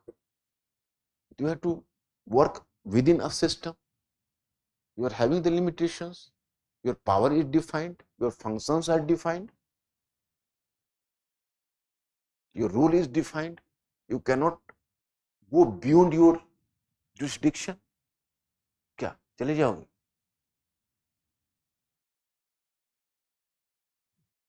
But in spite of that, your ideology will influence your work. जब police deployment की बात होगी तो तुम्हारा जो शुरू में student life में मेमोरी रहेगा कि सबसे ज्यादा गुंडागर्दी यहाँ होती है, पहले पुलिस को यहाँ डिप्लॉय करो। तो तुम्हारा जो पर्सनल परसेप्शन है, समझ रहे हो कि नहीं? अगर किसी हाट बाजार में तुम्हारी पिक पॉकेटिंग हो गई तो पूरे हाट बाजार में तुमको पॉकेट मार ही दिखते। तो तुम्हारी पर्सनल आइडियोलॉजी भी तुम्हारे पॉलिसी को इन्फ्लुएंस करेगी, तुम्हारा पर्सनालिटी भी करेगा कि तुम पेशेंस ज्यादा है या इम्पेशेंट हो, क्विक डिसीजन लेते हो या थोड़ा लेजी हो डिसीजन मेकिंग में। That will go also going to affect the. तब तो एक IS ऑफिसर आता है तो डिस्ट्रिक्ट चमक जाती है, दूसरा आता है तो प्रॉब्लम हो जाता है।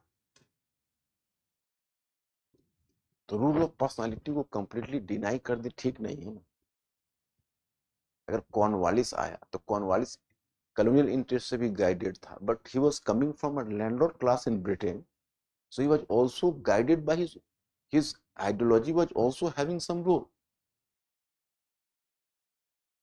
क्या तुम समझ पा रहे हो कि नहीं? हमेशा पॉइंट के चक्कर में तुम रहो, तो थोड़ा एनालिसिस सीखो ना यार। पॉइंट में एक लिमिट से ज्यादा मार्क्स नहीं मिले। जानते हो ऑप्शनल में लिमिट क्या है? 225 से लेकर 280 तक कॉमन, और 280 जब क्रॉस होना शुरू होता है तो ब्रिलियंट स्टूडेंट। 300 300 टू 304 पूरा मार्क्स उलट के देखोगे ना, तो पूरे पूरे पेपर में अगर तुम पूरे सक्सेसफुल स्टूडेंट्स की लिस्ट में देखोगे तो मुश्किल से 20-25 स्टूडेंट निकलेंगे डिफरेंट ऑप्शनल में, मिलाकर 20 भी नहीं जो 300 क्रॉस करें ऑप्शनल, कोई भी ऑप्शनल देखोगे क्या है तो IS है, अमुक ऑप्शनल है, ऑप्शनल का मार्क्स देखो 251 254 264, और जिसका पुअर मार्क्स रहेगा 200। यार हमको ऑप्शनल में डुबा दिया। ऑप्शनल ने तुमको डुबाया कि तुमने ऑप्शनल को डुबा दिया? तो कोई न्यू आइडियाज नहीं लोगे, और कोई ऑप्शनलिस्ट का अपवाद नहीं। हिस्ट्री में कम एनालिसिस, पॉलिटी में, sociology political science, sociology, public administration में तो अच्छा इंटरप्रिटेशन नहीं हो पाया। हिंदी मीडियम में तो ये सब्जेक्ट डूब गया सिर्फ इसलिए कि there was not the befitting teacher to teach public administration.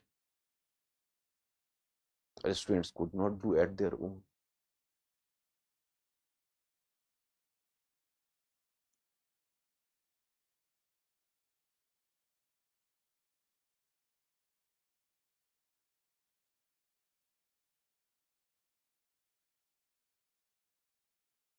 नहीं, तुमने क्या कहा मैं समझा नहीं।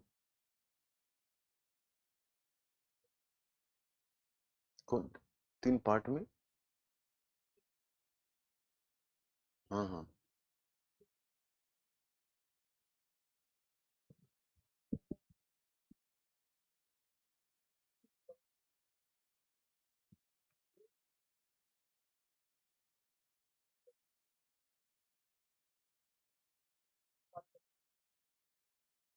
तो बहुत बात की बात है। देखो,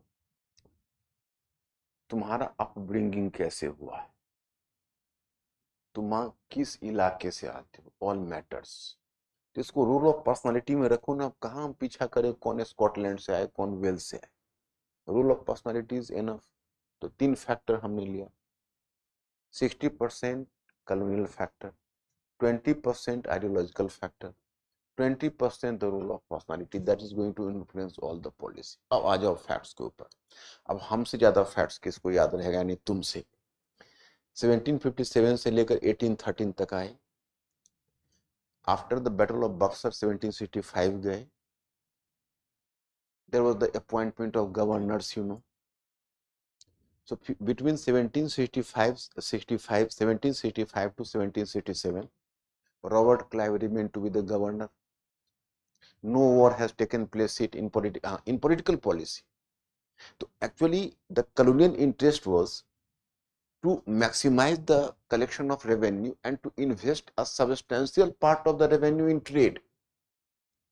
So they tried to avoid the war and avoid the annexation as much as possible, But after all, they had to promote their mercantile interest.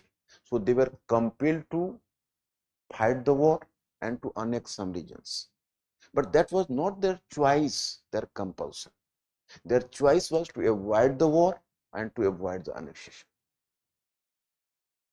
फिर भी इन्होंने कितने वॉर लड़े, नंबर 1। नंबर 2, कि इनको चूंकि वॉर को अवॉइड करना था, अनेक्सेशन को अवॉइड करना था, so they followed the policy of ring fence, कि चलो फ्रेंडली स्टेट्स, एनिमी स्टेट्स को फ्रेंडली स्टेट्स को घेरो।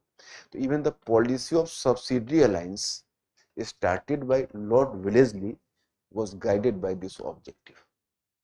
But still, how many battles they fought, and at the time of which governor generals, so obviously you will just learn all these things। मतलब जितना तुम्हारा facts है, जितना battle है। जैसे चलते हैं रॉबर्ट क्लाइव से, तो 1765 से लेकर 67 तक रहा, no battle has taken place during this period.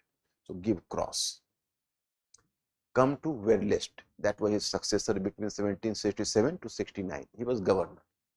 During his period, there started first Anglo-Mysore war between Hyder Ali and the Company of Madras, 67 to 69, and this ended with the Treaty of Madras, Treaty of, you can say, Madras. So that ended this war. So this is the first Mysore war. What was the region? What was the position of Hyder Ali? Did he resist against the British or not? What was the consequence of the war? So you will be clear what was the treaty, provision of the treaty, whatever. Then you are moving to Cartier, 1769 to 1772. No war has taken place during his period. So cross. Then came the era of Governor General. The Governor of era ended and came the era of Governor General, because there was the enforcement of Regulating Act of 1773, on the basis of which the Governor of Bengal was given the right to supervise Madras and Bombay as well. So now Governor of Bengal, just you can see, was promoted to the status of Governor General. So first Governor General was Warren Hastings. Starting from 1772 to 1785, during his period, two wars, the first Anglo-Maratha War and the second Anglo-Mysore War. The events, the you can say incidents, the treaty, all are clear. Then his successor was Lord Cornwallis. Although Lord Cornwallis was known as the Great Reforms, but he was, as a political personality, even he fought a war. That was the third Anglo-Mysore War. His period is 1786 to 1793. In third Anglo-Mysore War, which commenced between 1790 to 92, Tipu Sultan was completely routed and he had to lose half of his region. Then comes, after Lord Cornwallis, then comes the turn of John Soar, 1793 to 98. No war has taken place, remove it. Then comes the turn of John Soar, Lord Wellesley, two wars. The fourth Anglo-Mysore War, the final demise of Tipu. Then the second war, that was known as Second Anglo-Maratha War, which ended with the you can say Treaty of Rajpur Ghat. And then finally you can say that was in here, subsidiary alliance. So Lord Wellesley over. Then comes the Earl of Minto, starting from 1807 to 1830. तो earl of Minto तक बच्चे तुम आ गए, जिसका मतलब है कि 1813 तक अर्ल ऑफ मिंटो के टाइम में कोई वॉर नहीं। तो अब कोई अगर स्टूडेंट्स ये बोले कि भाई मुझे इंफॉर्मेशन कैसे याद रखें, तो तुम्हारे साथ तो इंफॉर्मेशन ऑलरेडी आ गया है और एक एक पर ऑप्शनल में क्वेश्चन की संभावना बनती। जैसे हैदर अली और टीपू सुल्तान, तो Hyder Ali has created an empire and Tipu Sultan lost it critically exam.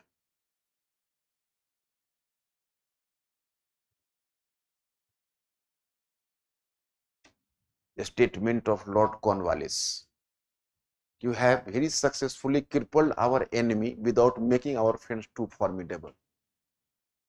That is after third Anglo-Mysore, Lord Cornwallis. Then you can find the question कि Tipu's short-sightedness resulted into its final demise. Critically examine the statement. Then you can find the question कि the Treaty of Salwai was neither significant nor honorable for the British. Comment. Just मैं example दे रहा हूं कि तुमको जितनी war और treaty है उस पर दिमाग में रेडी रहना पड़ेगा, और रेडी रहने के लिए कुछ करना नहीं है। जब हम लोग पार्ट फर्स्ट करेंगे ये तुमको ऑटोमेटिकली याद हो जाएगा, और जितनी ये क्वेश्चन है वो सारे क्वेश्चन जो प्रीवियसली पूछे गए हैं वो तो हम कवर कर ही लेंगे, और आगे का आगे तुम कर ही लोगे। क्या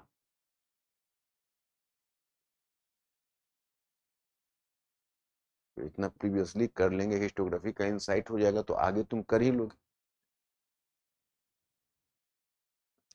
तो this one, then you are coming to administrative. अब यहाँ पर भी बहुत हिस्टोग्राफिकल टच है। वे पुराना जो मुगल स्ट्रक्चर है वही मुगल स्ट्रक्चर कायम रहा। They didn't make any major you can say change, मतलब continuity is the more important than change. क्योंकि अब इसका भी रिलेशनशिप इससे,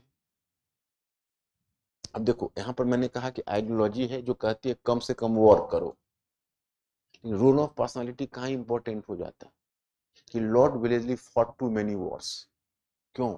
तो बाय नेचर इंपीरियलिस्टिक था, तो रोल ऑफ पर्सनालिटी वहां आ गया। तो ये मेजर है 60%, बट 20% रोल ऑफ पर्सनालिटी भी आ जाता है। Then you are coming to administrative structure. So you are coming to administrative structure, so police system, civil services, army, land revenue system.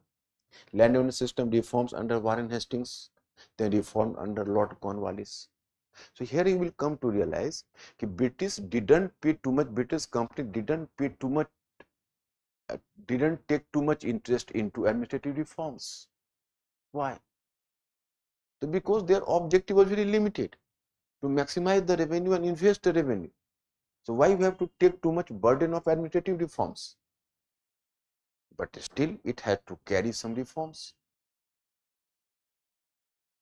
तो यहाँ पर भी रोल ऑफ आइडियोलॉजी भी थोड़ा आ जाएगा, रोल ऑफ पर्सनालिटी भी आ जाएगा, जैसे Lord Cornwallis carried a lot of reforms in order, because Lord Cornwallis जिस समय आया उस समय British company already lost America and it was concentrating over India. So with American War of Independence, the British lost one empire but got another one. तो carried the so many reforms you can see. अब इसमें क्या है कि जो old Mughal structure है उसको भी बहुत सारे फील्ड में उसी को बना के रखा है. कोई मेजर कोई ऐसी चेंज हुई है, विशेषकर they were interested in the reforms in land revenue system because they had to maximize the revenue. And as the judicial system, particularly the civil justice, was deeply associated with the land revenue system, so they also brought some reforms in judicial system, but in the rest of the areas they didn't prefer too much reforms. तो वो उनका एक weakness है. And in economic field, train of wealth started from there. Hooray और फिटकिरी कुछ लगना नहीं है, हमारे प्रोडक्ट्स को भी ले जा रहे हैं और हमें दे भी नहीं रहे कुछ. So actually what is drain of wealth?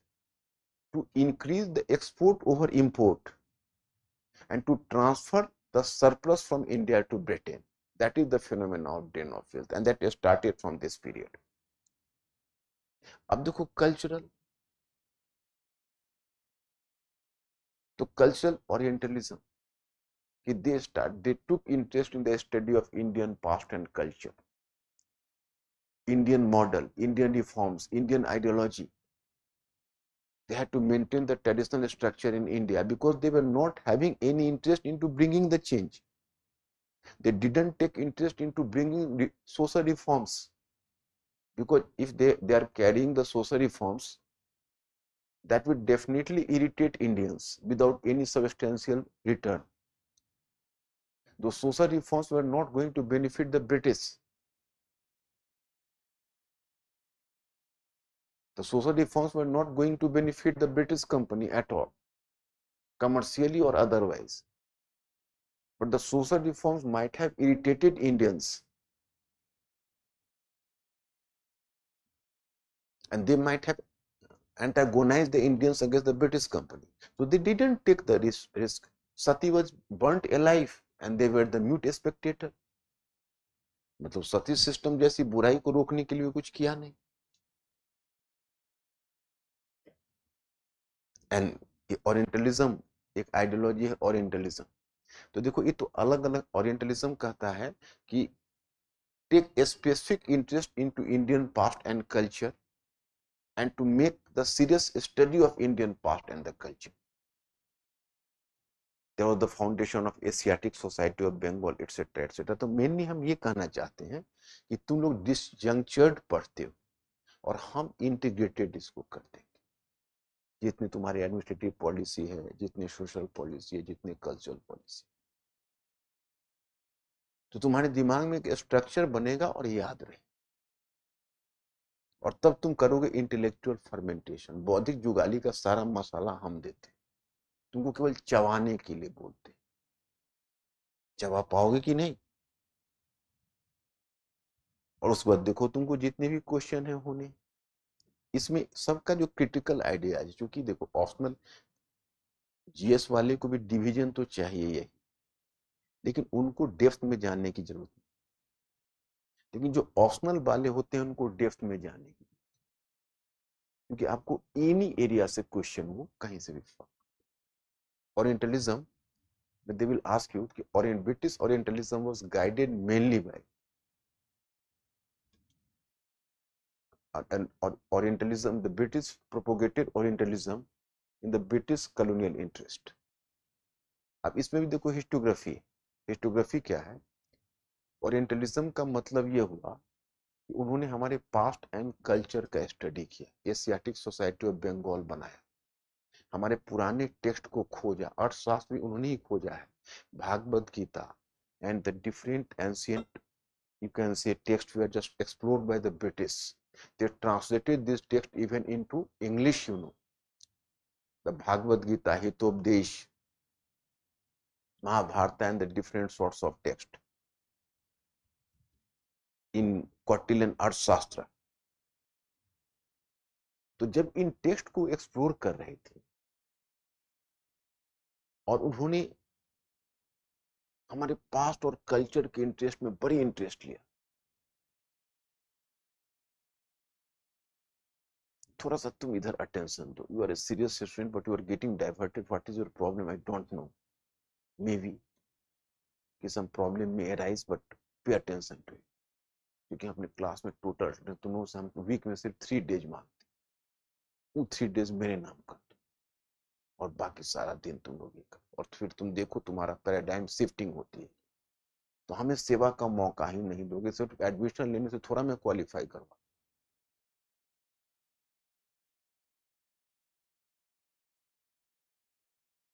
Market में कम से कम हमें खुलकर पढ़ाने दो यार, बाकी जगहों पे तुम लोग मस्ती करो, हमारे सामने आकर थोड़ा सीरियसली क्लास को अटेंड करो,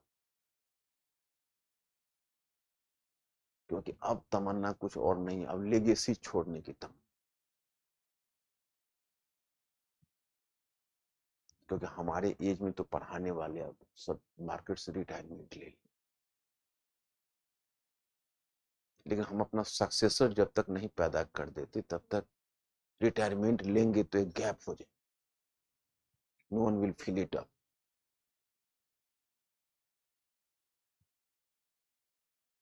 अगर कोई सक्सेसर बनना चाहो तो आ सकते हो,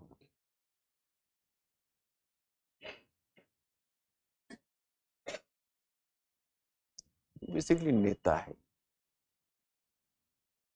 बीच बीच में नेतागिरी करने निकल जाता है।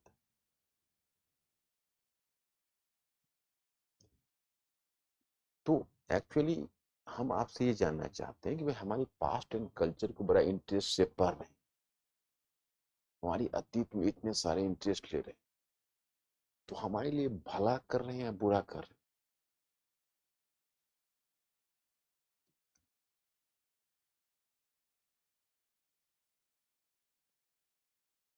हैं, उनका इंटरेस्ट क्या सर रहा है, हमारे पास्ट कल्चर को, हमारे टेक्स्ट एक्सप्लोर हो रहे हैं, हमारे कल्चर के हम लोग उस एस्पेक्ट को जान सके जो पहले नहीं जान सकते थे, so they are doing a lot of good job to us.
तो एक इंटरप्रिटेशन तुमने बहुत सटीक दिया है, जैसे basically they were in need of knowledge of Indian past for the sake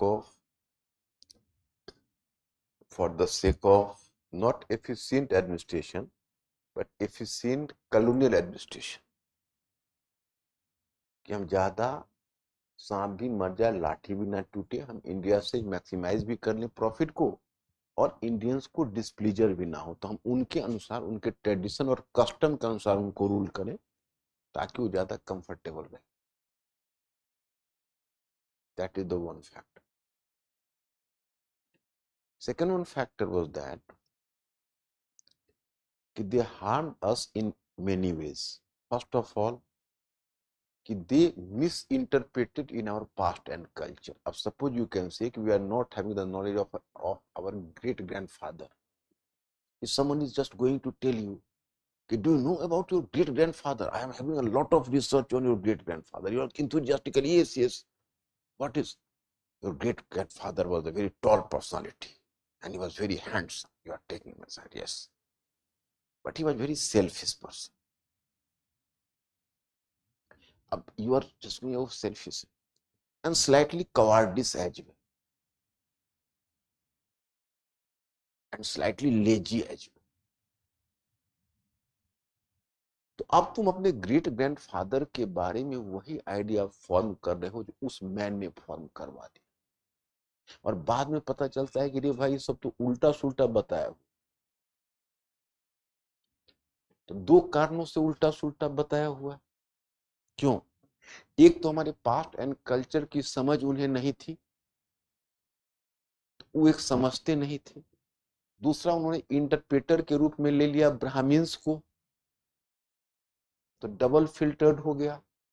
एक तो उनके चश्मे से, दूसरा ब्राह्मण्स के चश्मे से, और ब्राह्मण्स ने वही इंटरप्रेट किया जो उनकी अपने एलिट टेम्पर मतलब इंटरप्रिटेशन के अनुकूल हमारे पूरे शास्त्र को अपने प्राचीन पर्सपेक्टिव से इंटरप्रेट करके रख दिया। तो बेसिकली एक तो वो हमारे सोसाइटी को समझने में वो नाकामयाब थे, उल्टा ब्राह्मणों ने भी उनको थोड़ा सा बरगला दिया। उन्होंने ले दे के हमारे पास्ट और कल्चर को काफी डिस्टॉर्ट कर दिया। और तीसरा, उन्होंने ये कहा कि देखो तुम्हारा तो एंशिएंट बहुत ही ग्लोरियस था, but unfortunately the medieval period is declining under the Muslim rule. So implicitly they infused communal historiography in our culture, but they just try to, ये भी लगा कि भाई इसको ज्यादा तारीफ कर देंगे तो कहीं ऐसा ना हो कि बहुत ओवर कॉन्फिडेंट हो जाए। तो कहा कि देखो एंशिएंट ग्लोरियस था, तुम्हारा मेडिवल डिक्लाइनिंग है, लेकिन चिंता मत करो, अब हम आ गए, तो तुम्हारा जो मॉडर्न होगा ना वो हम फिर तुमको एंशिएंट ग्लोरी में ले जाए। तो पहले सबसे पहले एक postmodernist thinker, his name is Michel Foucault. He has given the concept of knowledge power. कि knowledge is always imposed by the higher authority on the lower one. Knowledge is also imposed by the higher authority on the subordinate. And this was further, you can say, assimilated in Indian context or in any other context, you can say, Edward Said, Orientalism. Orientalism is a sense of otherness. मैंने ऊपर से लगता है हमारी तारीफ कर रहे हैं, अंदर ही अंदर सेंस ऑफ अदरनेस है कि वो अदर सोसाइटी है, उसकी एक खासियत है, तुम लोग नहीं समझो।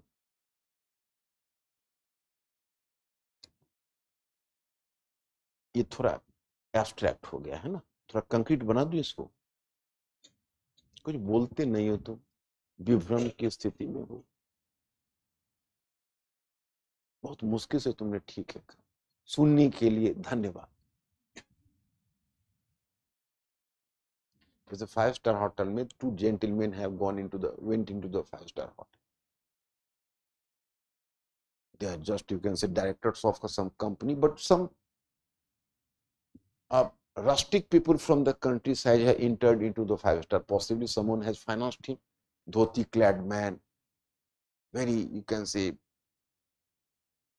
he was not having the modern standard of manner and the basic culture or the etiquette of the 5 star hotel. They are just speaking very loudly, they are laughing very loudly. तो एक जो दो company के जो director से एक बोल रहे हैं दूसरे को, यार लाइफ कहो तो इसका है, क्या बिंदास रहता है, मस्त रहता है।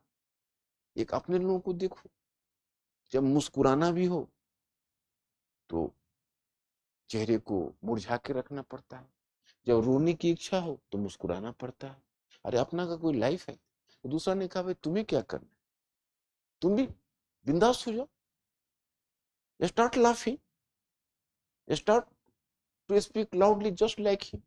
तो उसने कहा मैं नहीं कर सकता, मैं कैसे वैसे कर सकता हूँ, मैं तो नहीं। उसकी तारीफ कर रहा है या अपना बड़प्पन लूट रहा है? समझा मेरी बात? वो हमारी जो तारीफ भी करते थे ना, कहते थे इनके लिए तो ठीक है, लेकिन अपन के लिए वो ठीक नहीं, ये इनके लिए ठीक है, हम लोग तो ज्यादा superior. They were having a sense of superiority and they are having a sense of otherness to the Oriental people. So this was Orientalism. So all are related to each other. Then we move to next one phase. Are you ready to accept the next one phase? Industrial phase.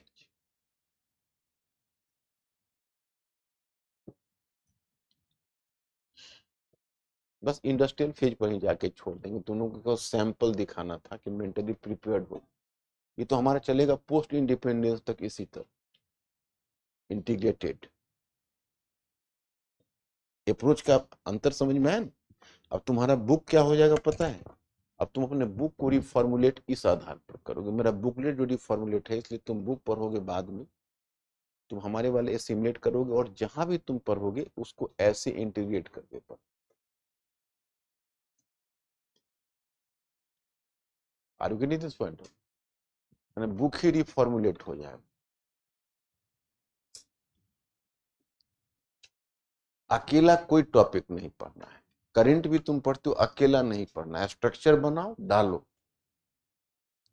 Economy में कोई अकेला topic बनाना चाहता हूँ कि what is the taxation system of India, तो मुझे बड़ी तरस आती है। अरे टैक्सेशन सिस्टम को मैक्रो में रख के दिखाओ ना बच्चे को, ताकि मैक्रो इकोनॉमिक चेंज के साथ टैक्सेशन सिस्टम को समझे। Are you getting this point? और मैं इकोनॉमी पढ़ाता तो वैसे ही पढ़ाता, इनमें क्या क्या पढ़ा, हिस्ट्री से ही फुर्सत नहीं हो पाती। जैसे पॉलिटी में भी मैं वही चीज है, मैं अपने इंस्टीट्यूट में वही किया हूँ कि सबको हमने ये करके इंटीग्रेट करके दिया हुआ है कि आप इंटीग्रेट करके, अब इंटीग्रेट करके बच्चे समझ गए, वैसे समझ में ही नहीं आता, बस क्लास खत्म, बात खत्म।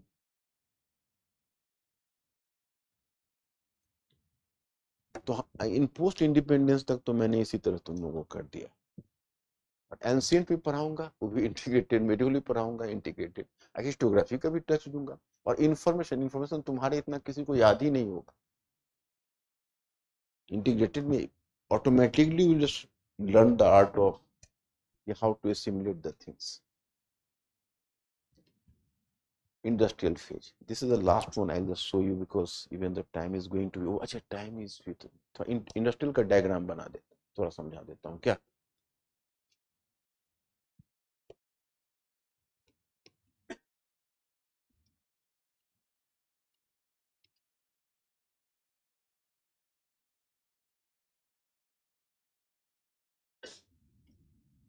दैट इज कॉलोनियलिज्म है। और industrial phase 1813 to 1858।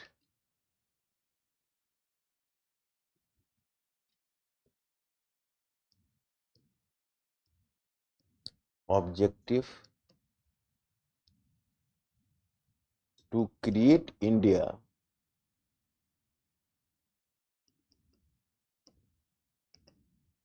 as a market for British, create India as a market for British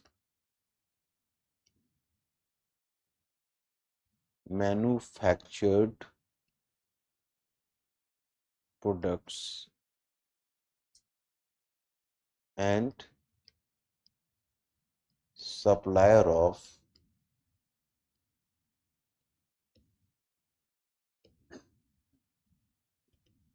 raw materials.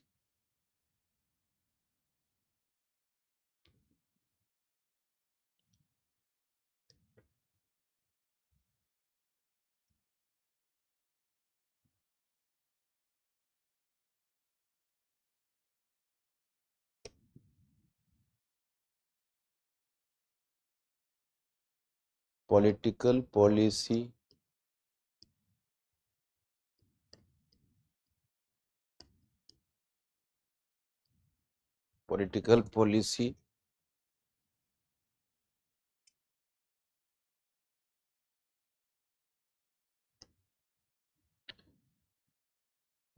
to annex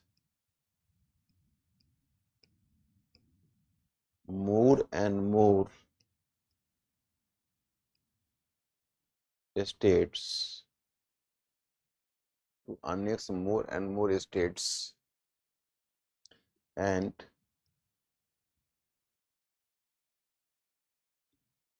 and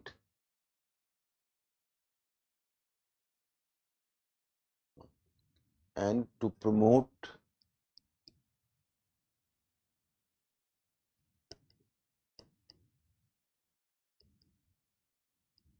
imperialist expansion, imperialist expansion.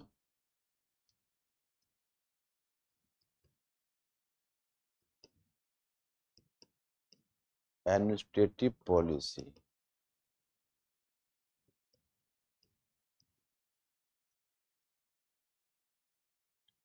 to bring to bring to bring reforms in administrative structure.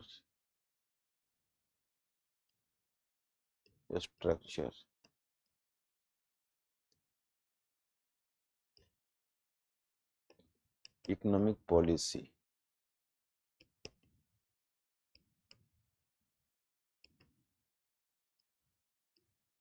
economic policy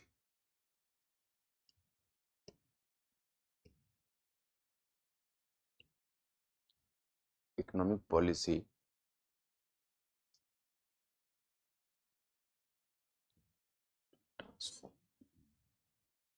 to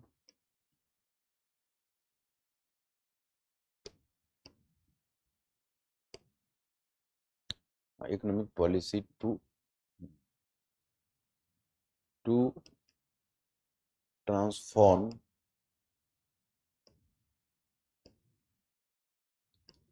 Indian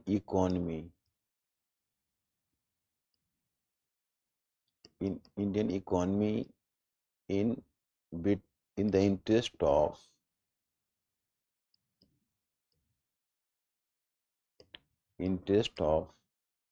British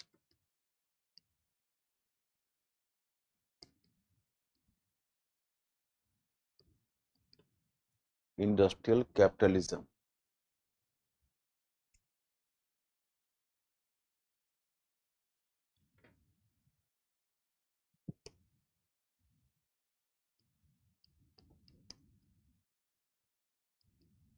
Industrial capitalism.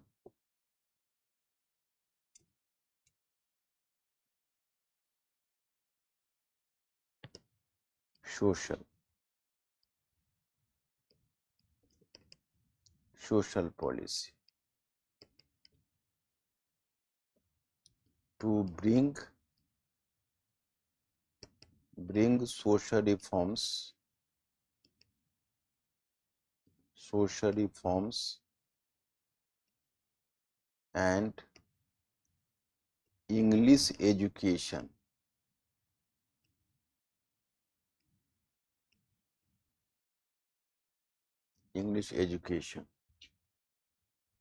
and cultural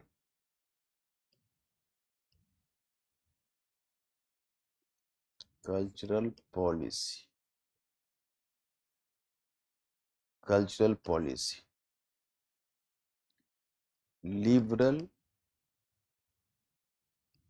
and utilitarian ideas liberal and utilitarian ideas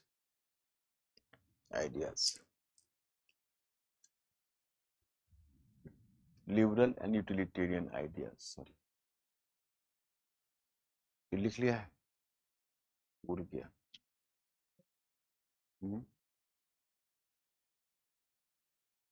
to bring social reforms कर देना है, to bring social reforms and to promote English education,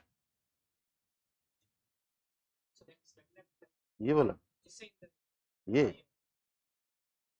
हाँ ठीक है, right, okay.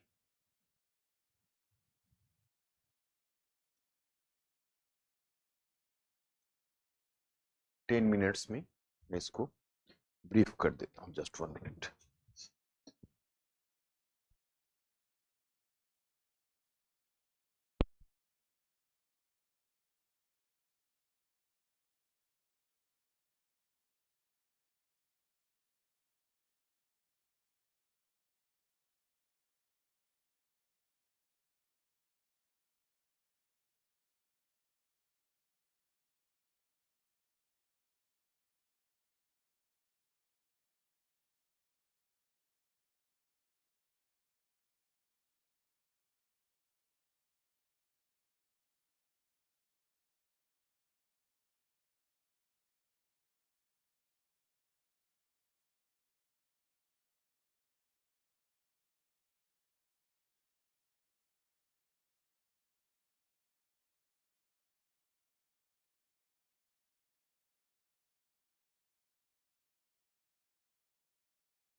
Here also, one is the economic factor you observe here, and the colonial factor is the primary factor.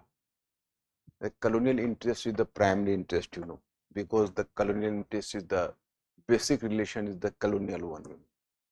But the two other factors were also influencing factors. If 60% is the colonial factor, 20% role of personality and role of ideology, means liberal and utilitarian ideas.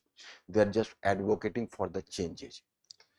The story starts in 1813 up to beginning of 19th century. Now, industrial revolution started to influence the British policy as well as the policy on India, or British policy towards India, because there was the rise of industrial capitalism in Britain, and then the industrial capitalism put a demand, placed a demand why Indian market has been closed to us, because East India Company was enjoying the monopoly of Indian market. So there was the dominance of mercantile capitalism on India. With the rising industrial class, it was more powerful and it was able to influence the British policy and even the parliamentarians. So finally, British parliamentarians succumbed to the pressure, and they introduced an act that is called the Charter Act of 1813, on whose basis the Indian market was kept open for the British industrial and manufactured products. Even at that time, the British capitalist class was advocating to the British government to take the administration of India directly into its hand. But British government was not ready to take such a big role at this stage. So the British government still, the British government still, just allowed the company to rule in India. It allowed, but the British government was not still, you can say, uh, ready to take the charge. So it allowed the company to rule in India, but a company had to pack up its trade. It has to continue on the administration of India. So company had to change the route. Although British capitalist class was not satisfied, they demanded the complete abolition of the company rule, but at this stage the government was not ready. But company had to play another role. Now it had to function for the betterment of industrial capitalism in India. So that was going to influence all the British policy towards India. The policy of ring fence was discarded, and there was the promotion of the policy of conquest and annexation completely. अब यहाँ पर तुम फिर आ जाओ, एक एक governor general, Lord Hastings, the Anglo-Nepalese War and the Third Anglo-Maratha War, annexation. Then come its successor, Lord Amherst, the First Anglo-Burmese War, annexation of Assam. The home kingdom was eliminated by the British. Then come to William Bentinck. He was mainly known for reforms, but he annexed Mysore. Then comes the turn of Auckland, 1836 to 42, the first Afghan war, the first Afghan adventure. Then successor was Ellenborough, 1842 to 44, annexation of Sindh. Then comes the turn of Hardinge, Lord Hardinge, 1844 to 48, the first Anglo-Sikh war and annexation of Kashmir and some region in Kangra. Then comes the turn of Dalhousie, who has used the ideology as well as the method of war both. अब उसी में question आपसे पूछ देंगे, Dalhousie changed the map of India so fastly, which was not possible even with war. Comment. तो students को समझ में नहीं आता है कि मैं क्या लिखूं.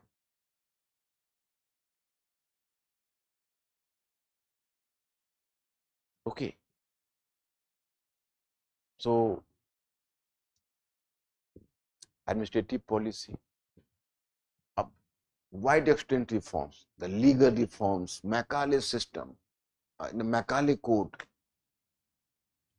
Then reforms in ryotwari and mahalwari. अब जैसे तुम लोग पढ़ते हो तो परमानेंट सेटलमेंट पढ़ लेते हो और साइड बाय साइड रैयतवारी और महालवारी पढ़ लेते हो, लेकिन रैयतवारी और Mahalwari they are the product of industrial capitalism and permanent settlement was the product of mercantile capitalism. आखिर कॉर्नवालिस ने कॉम्प्रोमाइज क्यों किया था कि परमानेंट सेटलमेंट, कि जमींदार से जो भी लेना है वंस फॉर ऑल ले लो. उसका दो मकसद पूरा हो रहा था. एक डेफिनेट अमाउंट आ रहा था जो ट्रेड में वो इन्वेस्ट कर पाता. दूसरा, उसको लगता था कि अगर जमींदार को हम फ्यूचर प्रॉफिट जमींदार को दे देंगे तो they will prove progressive zamindar and they will work for the development of agriculture in Bengal. And most of the tradable goods of the British company were the agrarian products. So the British company could expand its trade through the revenue system. अब आ गया रिकार्डो का rent theory. David Ricardo का, he was a capitalist. उसने रैयतवारी और माहलवारी system को influence किया है. और रिकार्डो का रेंट थियरी क्या है, सब डिटेल्स में क्लास में बताऊंगा. तो वो इन्फ्लुएंस करेगा रैयतवारी और माहलवारी सिस्टम. लीगल सिस्टम को रिफॉर्म्स किया है, मिलिट्री स्ट्रक्चर में चेंज लाया है. मिलिट्री में अभी एक यूनिफॉर्म मॉडल कायम कर दिया, तभी तो रिवोल्ट हुआ 1857 का. जैसे देखो बैटल ऑफ पलासी के बाद सर जगन्नाथ सरकार ने कहा कि with the battle of Plassey the medieval age ended and modern age started. So this view has been countered by whom? Other scholars. In what way you have brought the changes? In the first part, in the mercantile phase, you didn't bring the change for the next 50 years.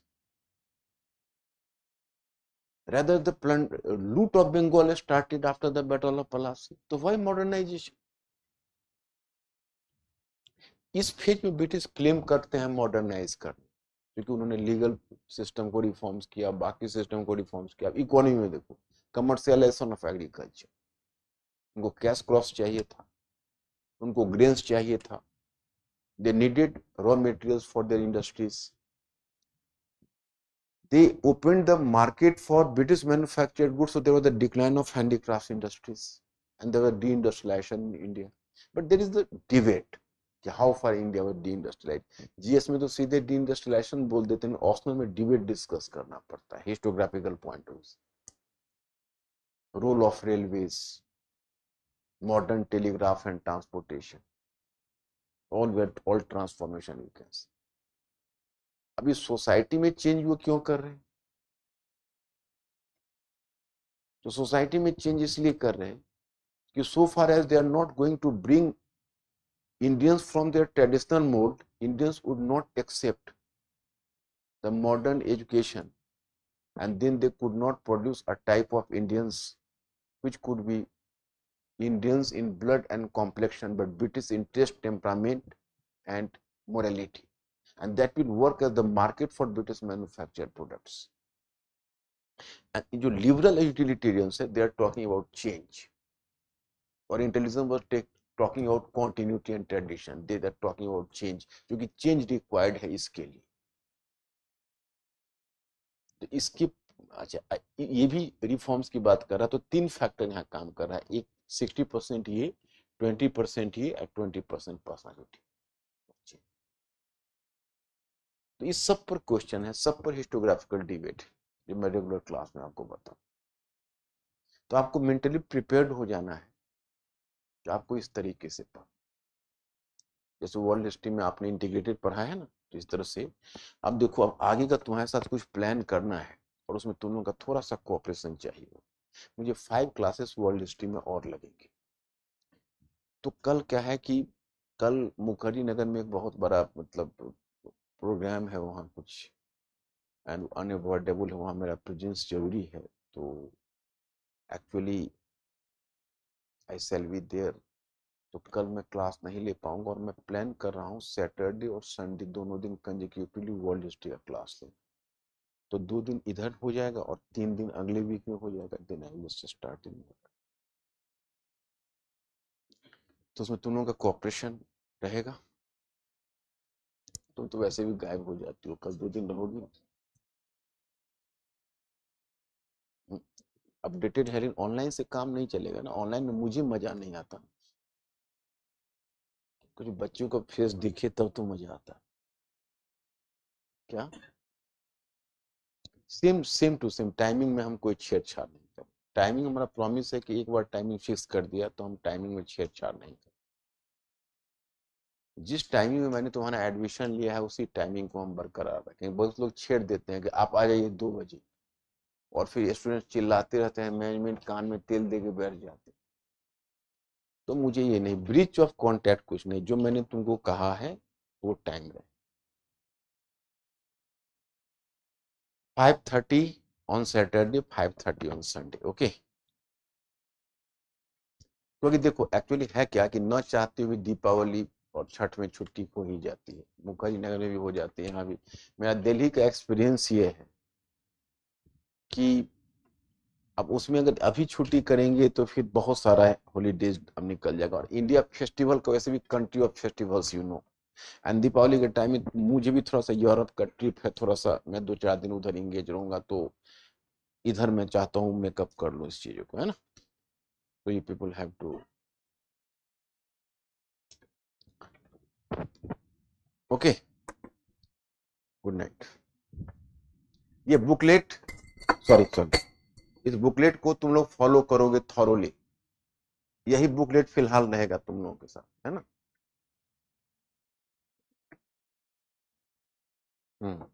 अब